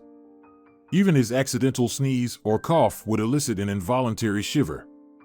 She couldn't speak out against him and only allowed herself to do so when it concerned their son. And her husband always forgave her for this small weakness because he loved their only son to distraction. He often yelled at him and even raised his hand, but he always forgave him and personally smoothed over the consequences of Sandro's antics. Celia was certain that this time wouldn't differ, as Sandro was not capable of diplomacy. It had been just over an hour when Sandro returned home. There was no trace of his morning high spirits. He barged into his mother's room without knocking and slumped into a chair. Mom, it didn't work out for me. That insane inspector wouldn't even listen to me. She said she'd talk to me in court. Can you imagine, Mom? Celia kissed her son on the crown of his head. I can. But Sandro, you have to be more patient with the simple folks here. In this village, they live by different rules. I understood that right away. There's no one to talk to here. I don't understand why you and Dad brought us here. You know your father wants to get into fish farming, and it's a very profitable business, Sandro. He's doing it for you. Sandro's self-esteem had been flattered by his mother's devotion since childhood. He had learned from an early age to use his mother's weakness to his advantage. This reliable tactic was what Sandro decided to employ this time as well. He embraced his mother gently and, with an earnest voice, implored her. Mom, you're a wise woman, and I'm sure you can fix everything. I believe in you. Celia pondered for a moment, then sighed helplessly. It seems to me, my dear, that I'm powerless in this situation. I've heard what the locals say about this inspector. She's a tough one, and she doesn't take bribes, so I can't even imagine how to settle this incident. Your father is right. Why did you start this fishing venture? But Mom, nothing really happened. We just had a bit too much to drink and got carried away. And out of nowhere, this hag in army boots with a firearm appears. Celia clutched her head. Sandro, she could have. She couldn't bring herself to finish her sentence. Mom, and I know that. Can't people just stop harming each other over some fish? There are plenty of fish in the river. I don't understand why we're fussing over this. Anyway, I'm counting on you completely. Figure out how to shut up this crazy village lady. Yes, son, I'll definitely think of something. Sandro breathed a sigh of relief and planted another kiss on his mother's cheek. Celia went about her daily chores, but her brain was working intensely to find a way to save her son. She considered numerous options, but none of them seemed suitable. Finally, just before lunch, a thought struck her. In villages, people often turn to witches or healers. There must be such a woman in this godforsaken corner as well. Since the situation required a swift resolution, Celia decided to act immediately. She called the housekeeper.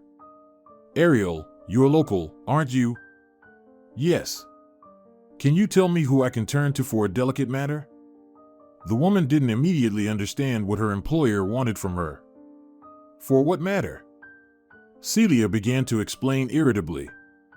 Well, if I need to have a spell cast or... Ariel widened her eyes and covered her mouth with her hand. Oh, I see what you're getting at. I'm not sure I can give you any specific advice because I'm from a different village. It would be better for you to ask someone from the area. They're constantly hanging around your house. There are many curious people around here. Thank you for your advice. I'll be gone for a short while, and you can keep an eye on things here. Celia had never walked through the village on foot, although she went shopping every day. So, she felt a certain fear as she left the estate grounds. Fortunately, she soon encountered an elderly peasant woman on her path. The businessman's wife called out to her. Excuse me, ma'am? Marina, the one who had the honor of meeting the distinguished lady, slowed her pace a bit. Well, ask away if you're interested. What would you like to know? Since the elderly peasant woman continued on her way, Celia had to follow her. Could you please stop for a moment? I won't take up much of your time. I just have an unusual request. Marina stopped. Go on. Celia didn't know where to start. You see, my son and I have a somewhat unusual problem, and we need to find someone knowledgeable. Marina's eyes lit up with curiosity. Is your son sick, or is it unrequited love? Something like that. Then you should go straight to Eva. Though, as far as I know, she's more into healing, but give it a try. Maybe she'll make an exception for you. Celia was ready to shout with joy. She almost ran to the house that the peasant woman had pointed out. For her, the most important thing right now was to save her son, and she didn't care at all about the means that would be used to achieve that goal. Although Eva hadn't left her house early in the morning, the latest news reached her anyway. Laura and Estefanio had ridden off on a motorcycle somewhere after breakfast, and she decided to do some cleaning. Despite her old age, Eva maintained her house's cleanliness, and she didn't trust her granddaughter with the cleaning, always saying, Sweetheart, don't take it personally, but every homemaker has her own way, and I've gotten used to having everything in its place. But you. I understand. You do everything according to feng shui. Well, you can supervise me. Then we'll end up doing double the work. While I'm still capable, I'll do it myself. And when I can't anymore, you'll take over the household. Both women were fine with this arrangement, especially because Laura was constantly busy with her work and had no time for household chores. So, by mutual agreement, grandmother and granddaughter lived together in this manner. That morning, Eva had cleaning as the first item on her schedule. However, as soon as she began to wash the floors, a neighbor knocked on the window. "Oh, Eva, come here quickly. I'll tell you something that will make your jaw drop. We haven't had anything like this in our village in a long time." The healer wiped her hands on her apron and rushed out onto the porch. The neighbor rapidly shared all the information. "Laura arrested the son of an oligarch last night." "What are you saying? You didn't know?" "No, this is the first I hear this." Well. It's hard to imagine what will happen now. Listen, you should tell Laura not to get too involved with this businessman. They say in the neighboring village that he's aiming for high ranks.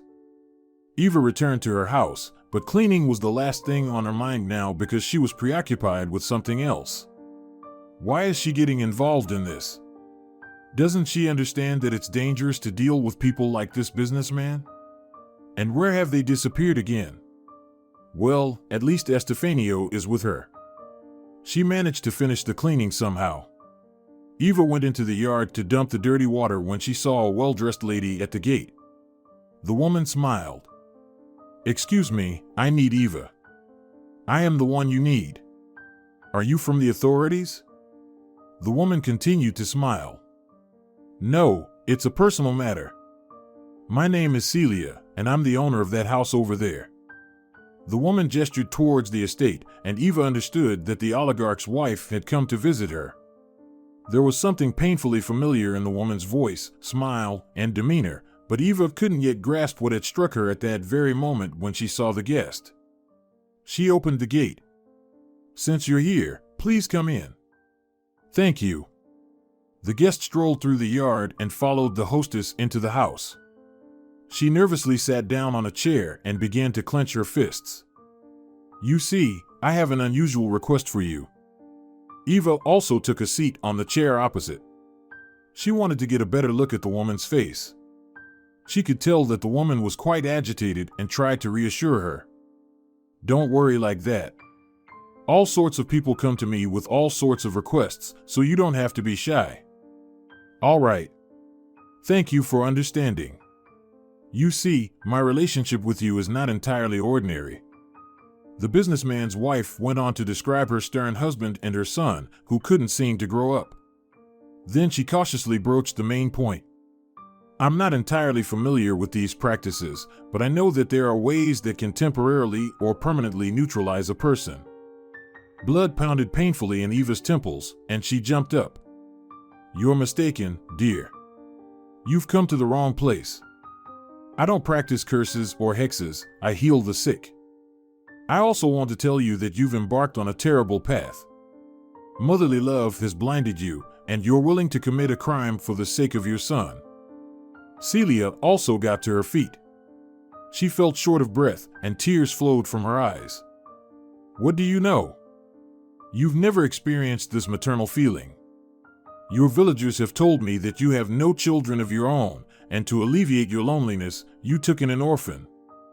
Eva maintained her composure. A mother is not just the one who gives birth, but also the one who raises.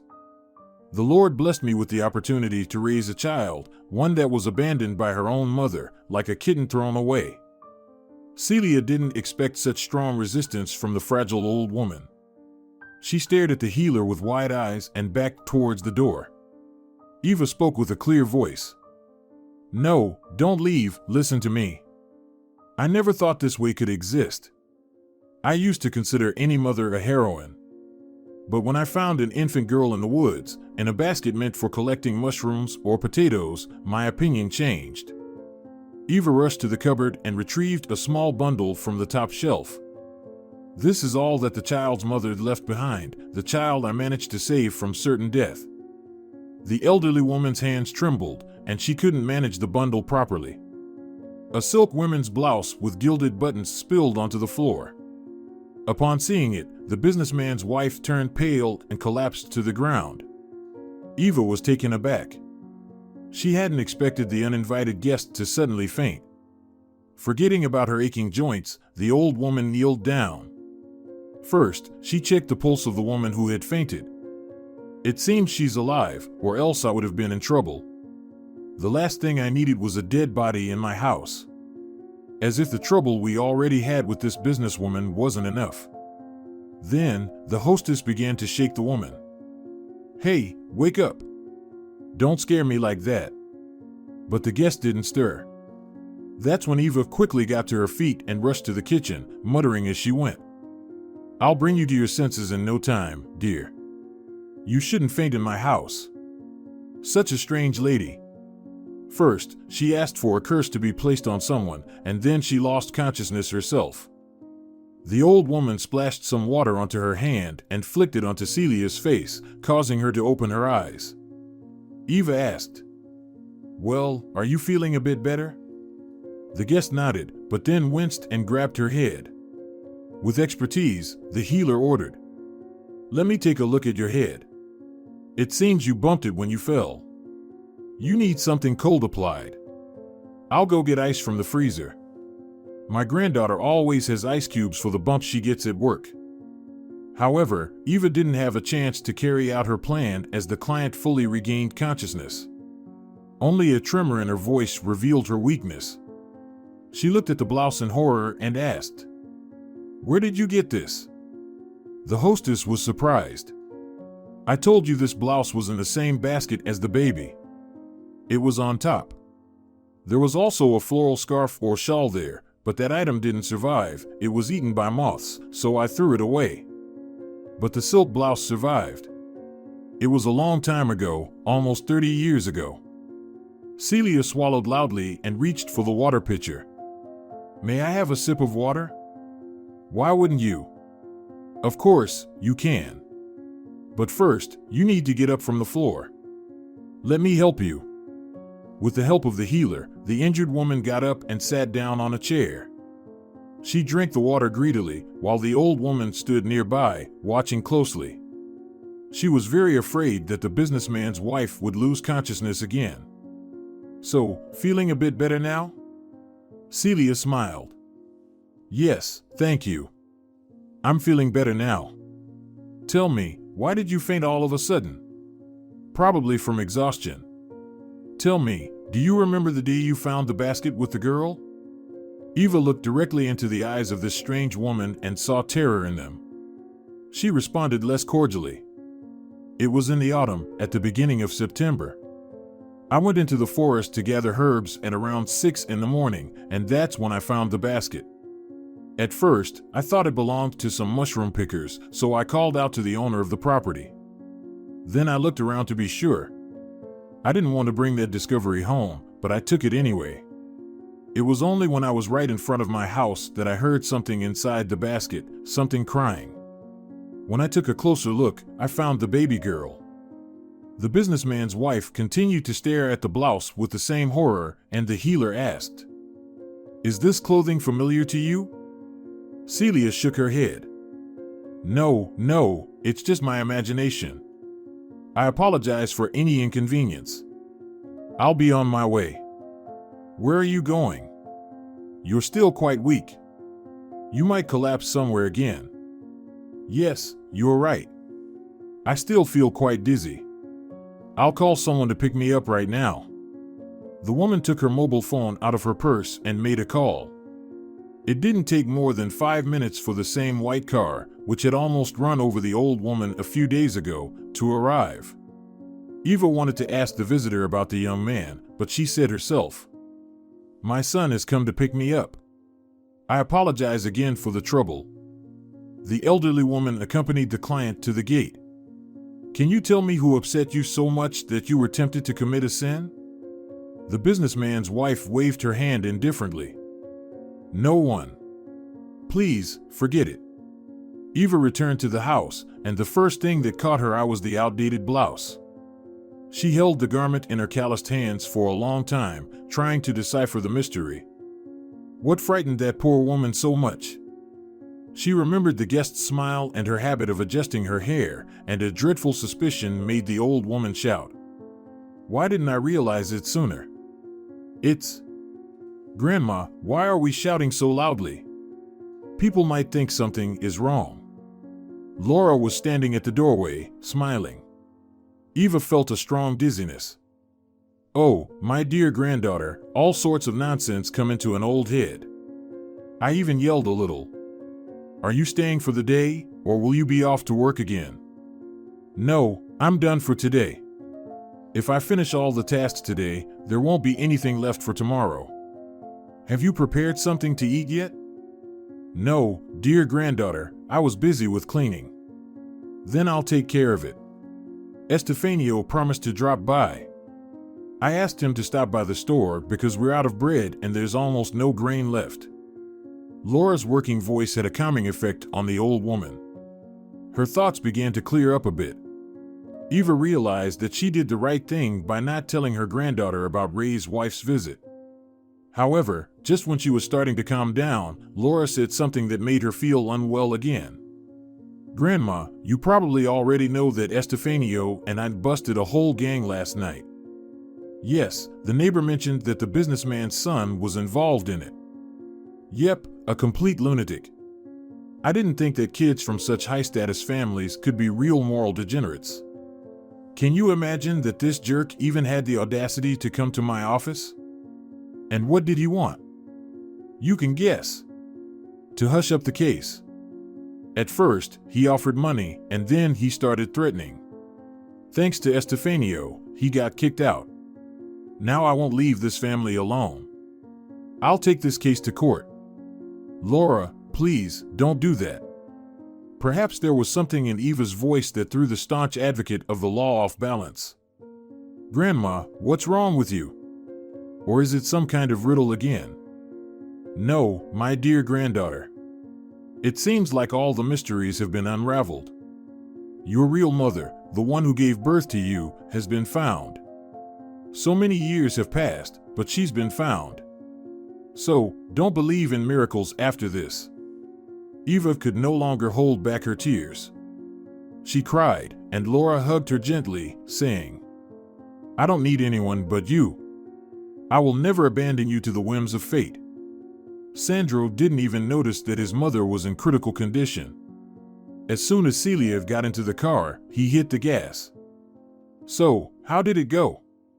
Did you do what you promised? With great effort, she replied. No, it didn't work out, and I have to cancel everything altogether. I don't understand. Why is that? I'm not ready. I can't do it, Sandro, and don't ask me to. Mom, but you promised. Do you really want me to end up in prison? What about Dad? Have you thought about him? You should have thought before you did something disgraceful. You have to take responsibility for your actions. The car suddenly came to a screeching halt. Sandro couldn't control his anger anymore. He screamed hysterically. Do you realize what you just said? Do you really want to ruin everything? Dad won't forgive you for this. Sandro, don't blame me for your mistakes. This is your wrongdoing, and you have to make it right. Oh, I see now. You pitied that uncultured country girl and don't care about your own son. Yes, I pitied that girl because new circumstances have come to light. Celia struggled to get out of the car. I'll walk home. I need some time alone. Sandro was beside himself with anger. What new circumstances? Mom, stop making excuses. You're weak and spineless, and I always believed in you. Her son's accusations felt like lashes on her back. She didn't even look back and whispered in a clouded mind. It's her, my little girl. It's her. Ariel was about to say something to her hostess, but upon seeing her, she exclaimed fearfully. Celia, what's wrong with you? Nothing, everything's fine. I'll be in my room. She lay there staring at the ceiling until late in the evening. For many years, she had diligently pushed memories of the past aside. But today, that very past has cruelly exacted revenge on her, showing up uninvited. She wanted to scream, but her throat was constricted with spasms, and only a strangled rasp emerged. How could this happen? Why didn't I look for my little girl? Why did I believe my mother back then? Celia had been lucky from the moment she was born. Her father was the director of a large company, and her mother held a high position in the regional party committee. Her friends were terribly envious of her. Celia, you have nothing to worry about. Your future is predetermined. With such ancestors, you can get into any university and then go for an internship abroad. Celia took her friends' envy for granted and, at every opportunity, flaunted her new clothes and stunning platform boots. She graduated from high school with an excellent certificate and enrolled in the University Department of International Relations. However, the girl was accustomed to the fact that everyone adored her, and she didn't expect that the same high-status kids as her would be attending the institution. Here, nobody envied her because everyone wore designer clothes and drove foreign cars.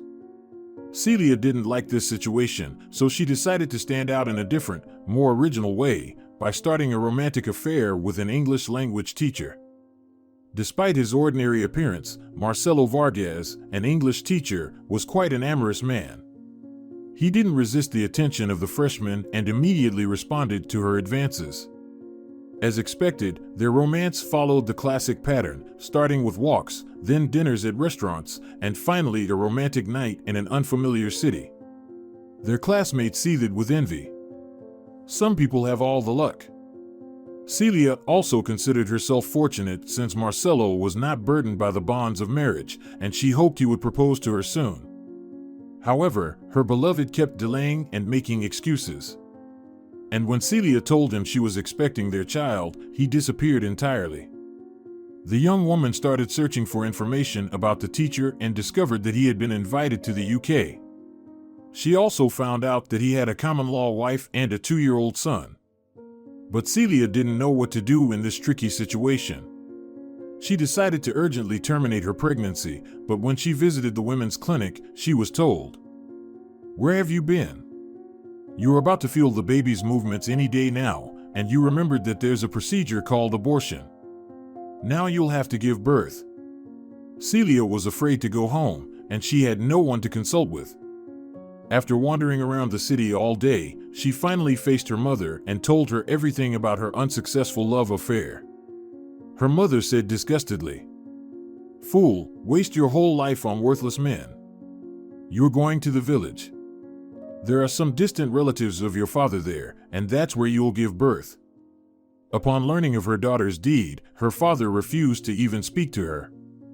Let her go wherever they made her pregnant. I don't need such a daughter. It's a disgrace. Celia had to obey her parents' wishes. She spent nearly a year in an abandoned hamlet, whose name she never remembered. She also couldn't recall the name of the woman who took care of her. Under her mother's orders, this woman kept her locked up. When the time came to give birth, she was taken to some obscure hospital. In the middle of summer, she gave birth to a baby girl. The baby was very weak, but the doctors reassured her. "Don't worry. With good nutrition and care, the baby will recover quickly." Her mother showed up 5 weeks after the birth. Surprisingly, she was affectionate and even held her granddaughter in her arms. "She looks like you. I hope she won't be as foolish and naive as her mother." Celia never contradicted her mother. She remained silent this time too.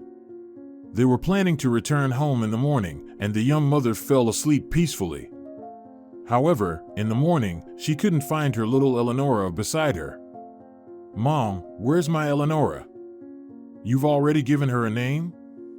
"Well, it seems your instincts are working." Celia was trembling with terror. "Mom, where is she? Tell me. Don't throw a fit. You should have thought about that before jumping into bed with that guy who ran off to London." Celia was hysterical, and she had to seek medical help. She spent almost a year in a private clinic, and the pain dulled slightly. Often at night, she felt the unique scent of her little daughter nearby. Several times, she even attempted to look for her but was too afraid. Since then, the fear has become a constant companion in her life, and she herself has turned into a passive creature. 2 years after those fateful events, her father died of a heart attack right at work. He never forgave her. Another year passed, and her mother married her off to a promising businessman named Iago Ray. She passed away 3 years ago and confessed before her death that she had left her child in the woods. "I'm sorry, my daughter. I wanted to arrange your personal life, and with a child, no decent man would have married you." Iago had an unbearable temper, and the fear continued to live in her soul. She tried to please her husband in every way. Then, when their son grew up, she catered to him. But today, that fear has disappeared. It simply melted away like snow in the spring. Celia felt a profound relief, although she didn't yet know how to move forward. She heard her husband's car approaching. "I must tell Iago everything, and then we'll see what happens."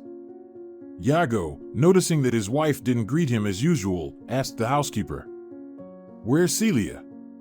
Or is she still wiping the little boy's nose?" Ariel looked at her, surprised. She knew his character, but she also saw that no matter what their son did, he always took his side. So, this disregard was unusual, to say the least. Iago did indeed spend the whole day wondering why they didn't have a son, but just a walking problem. He came to the unfortunate conclusion that they were to blame. Well, his wife, of course, but he also indulged his son in everything. And the result was exactly what they wanted. Furthermore, Iago had another thought in his mind that there was nothing good about it because he wasn't immortal, and once Sandro was gone, all this would be for nothing. All these thoughts led him to one conclusion: he needed to change something. Iago understood that it would be very challenging because his wife was a real pushover, and he wouldn't get any support or firmness from her. At the thought of his wife, the usual feeling of irritation rose inside him. How can someone be so spineless? Celia is in her room. She came back from the village in terrible shape. She looks like death warmed over. The homeowner raised an eyebrow and headed to his wife's room. He didn't bother knocking, that was too much courtesy. He simply opened the door and walked in. "Well, why are you lying there? Where's our son? You could at least keep a closer eye on him so that he doesn't get into trouble." Celia was sitting down on the bed and looking at her husband. Only now did Iago notice that the woman was indeed very pale. "Are you sick?" Celia smirked. "Just a routine phrase, not a hint of sympathy. Let me answer your questions in order. Our son is not 5 years old. He's old enough to understand what he's doing and to take responsibility for it. If Sandro gets into trouble for what he's done, I won't lift a finger to help him. If you want to, go ahead and defend him yourself. And as for your second question, no, I'm not sick. If anything, I'm feeling better." Iago looked at his wife with surprise. She had never spoken with such a tone in her life. Usually, she mumbled all the time. "I don't understand." "What's there not to understand? Can't you see that until Sandro starts taking responsibility for himself, he won't grow up or become smarter?" Celia was waiting for anything. Perhaps her husband would yell at her, maybe even hit her because she wasn't as submissive and passive as usual. However, he just sat down and said, almost cheerfully, "Oddly enough, I was thinking about the same thing at work today." Now Celia was looking at him with full attention. Apparently, he could have a calm conversation when he wanted to. Usually, when she was around, it was always in raised tones. "Iago, I really need to talk to you." She didn't get a chance to finish her sentence because the bedroom door suddenly swung open, without a knock, of course, and Sandro appeared in the doorway in person. "Dad, it's great that you're here. I have to tell you that Mom just refused to help me. It seems she doesn't care about me at all. Are you planning to do something?" Sandro spoke as if Celia, who was also in the room, were just an object. Iago looked at his son. "Yes, I am. You will go and apologize." Promise to make amends for the damage and do whatever is necessary in such cases. Me? Sandro was so flustered that even his usual arrogance disappeared from his face. Yes, you. If that doesn't work, you'll be held accountable for your actions, as they should be, meaning you'll be responsible for yourself. But, Dad, I thought you told her to do it, and she didn't do anything. Iago stood up. Sandro, you're old enough to think about what you're doing. Also, have lunch, and we'll go to the construction site. It's almost finished there. It's time for you to start working. Working? Here in the village? Dad, have you lost your mind? Apparently, something in the father's eyes made Sandro bite his tongue, and he darted out of the room. Iago followed him. Iago, we need to talk. The man turned around. Later. Can't you see we're losing our son? He left and firmly closed the door behind him. Celia let out a sigh. Well, she would talk to her husband anyway. It wouldn't lead to anything good, of course, so she needed to prepare just in case. The woman gathered her documents and retrieved her stash of money. For many years, she had been saving money little by little, just in case, to avoid raising suspicions. She also packed a few belongings and placed the bag on a chair by the exit. If it wasn't needed, she would simply unpack it tomorrow. But knowing her husband's character, she was sure she was doing the right thing. Iago returned late. She heard that their son came with him. They were arguing loudly, and the conversation revolved around the nighttime incident once again. Finally, Sandro's bedroom door slammed shut loudly. Celia even flinched. Apparently, father and son had fallen out for good, and Iago was probably in a foul mood. In the past, Celia would quietly sit in her room, but now she headed to the kitchen. Iago. He turned to her and asked impatiently. What is it? We need to talk. Can't whatever you have to say wait until the morning? No, and you'll have to listen to me. He looked at his wife with surprise, then glanced at his watch. You have 5 minutes. Celia started talking immediately. She spoke without pause, recounting everything without displaying any emotion. Iago sat down around the middle of her story and stared at her with an unblinking gaze. Celia avoided looking into his eyes because she knew she might get scared and not be able to finish. When she was done, she felt a tremendous sense of relief. Her husband remained silent, then spoke in a hoarse voice. Well, the quiet ones are often the most dangerous. I used to think my wife was a total pushover, but it seems she's anything but. So, you're saying that this rough country woman who wants to put my son behind bars is your daughter? Iago, I was so young and frightened back then. He didn't let her finish, jumped up, grabbed her hand painfully, and hissed like a snake. Get out of my house. Do you even realize that if all of this comes out, my career is over? He spoke while dragging her towards the door. Celia managed to wrench her hand free. Iago, at least try to understand me. He angrily slapped her in the face. Get out of my house. You'll live on the streets. Celia saw out of the corner of her eye that Sandro's bedroom door had opened, and her son was watching what was happening with a smile. She grabbed her bag and ran out into the night. Celia ran without paying attention to the path. She didn't hear the motorcycle revving nearby. She only felt something big hitting her, and then darkness consumed her. When she opened her eyes, she saw the face of the old lady she had spoken to earlier in the day, the one who had shown her the same sweater she was wearing. She heard someone talking softly. You're out of your mind. You should have called an ambulance. What do we do now? The old lady asked. How do you feel? Celia didn't even have a chance to respond before two more faces appeared above her, a young woman and a young man. She immediately recognized Laura. Her heart raced. She tried to sit up, and with the help of the man, she managed it. Forgive me, please, forgive me. Celia began to cry, covered her face with her hands, and started talking. She told her story for the second time that day, but it didn't get any easier. When she fell silent, there was complete silence in the room. Then the door slammed shut twice. Celia opened her eyes. The same old lady was looking at her. The lovers and the young man were gone. Don't worry. Love just needs time to think things over, and Estefanio, of course, ran after her. Now, tell me what you were doing on the street at night. The old lady talked while quickly examining and touching her. My husband kicked me out. Eva took her by the chin and turned her face towards the light. Is that him? Celia nodded awkwardly. He doesn't usually do this. It seems my story. All right, it's not my business. No fractures. Tell me, is your head spinning? Celia shook her head. No, I'm okay. Eva sighed. Good isn't enough. What are you going to do? Celia shrugged. I don't know. I really don't know.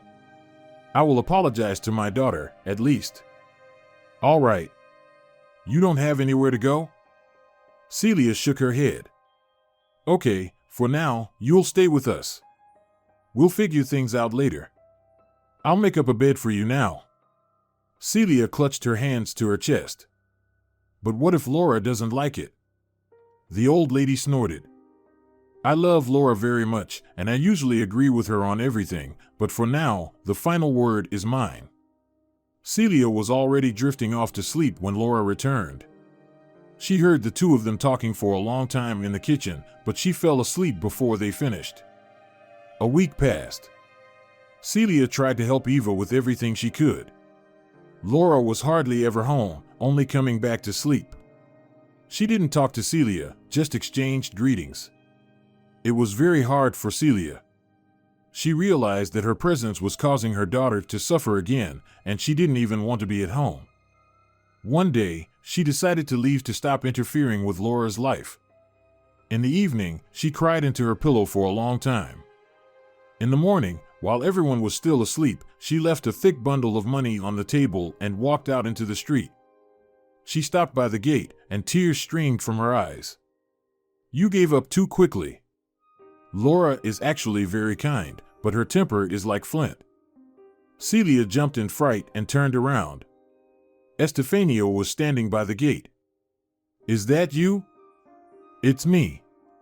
I made a mistake once, and that's it. I've been trying to apologize for years. She forgave me a long time ago, but she won't show it for anything. So, we suffer. She's there, and I'm here. Celia weakly smiled. Estefanio, tell me something about her. I don't know her at all, and she doesn't want to talk to me.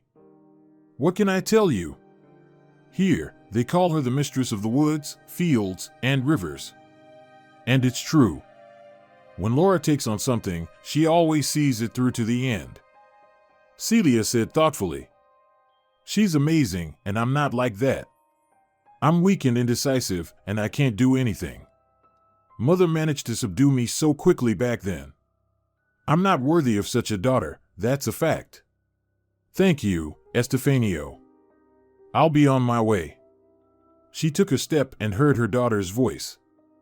If you came here just to save your son, you can consider your mission accomplished. I won't press charges against him. Celia quickly turned around, then frowned.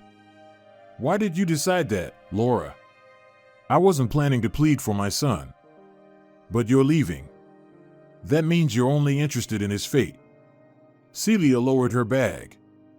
No, I'm leaving for another reason. I can't bear to see you suffer because of me again. I can tell that my presence makes you uncomfortable. Laura shrugged in a strange way. You're not bothering me. You can stay if you want. The young woman disappeared into the house, and Estefanio smiled. This is your chance, because Laura will never try to stop someone if she doesn't need them. From that day on, Laura and Celia occasionally exchanged words, even though Laura didn't always openly welcome her. Celia insisted that Laura take the money.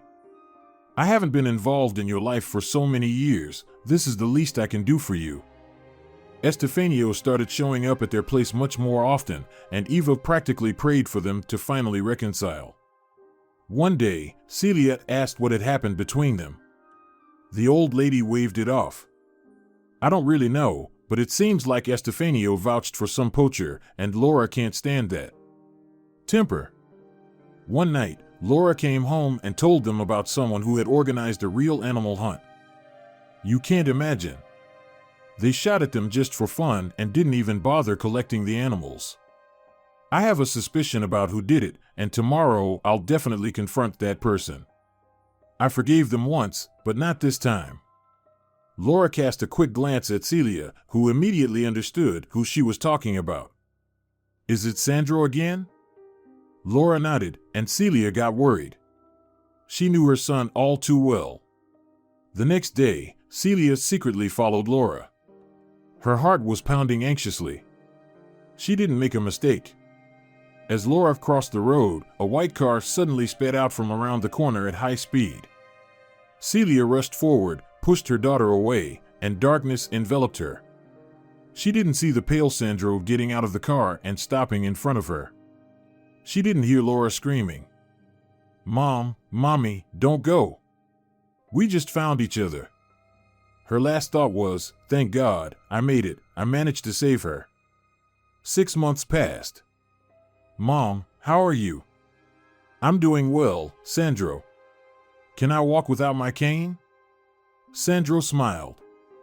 "Can you?" "I'm strong. I can do anything. I'll help." "Celia, lean on my arm." Iago was watching her. He had changed a lot in the past 6 months. He had grown thin, and the steely glint in his eyes had disappeared. He visited her in the hospital almost every day, silently sitting in a chair by her bed, and left just as quietly until Celia couldn't take it anymore. "Why do you come here?" "To see you." "Why are you silent?" "I don't know what to say now." Sandro only came after she firmly refused to file a complaint against him. He was pale, and his hands were trembling. They talked all night. Their son cried, saying that he only woke up when he saw her lying on the road. The hardest part was with Laura. She categorically refused to talk to him. It was Estefanio who helped once again. He practically forced her not to run away until Sandro had said everything. She walked, leaning on her husband's arm. They hadn't managed to get a divorce. Today was Estefanio and Laura's wedding, the second for him but the first for her. Laura had decided to hold the celebration for her. Out of Iago's idea and Laura's principles, they came up with a very good solution. Now, the riverbank was adorned with a beautiful hotel, and those who wanted to admire real nature came to relax there, not those who wanted to go hunting.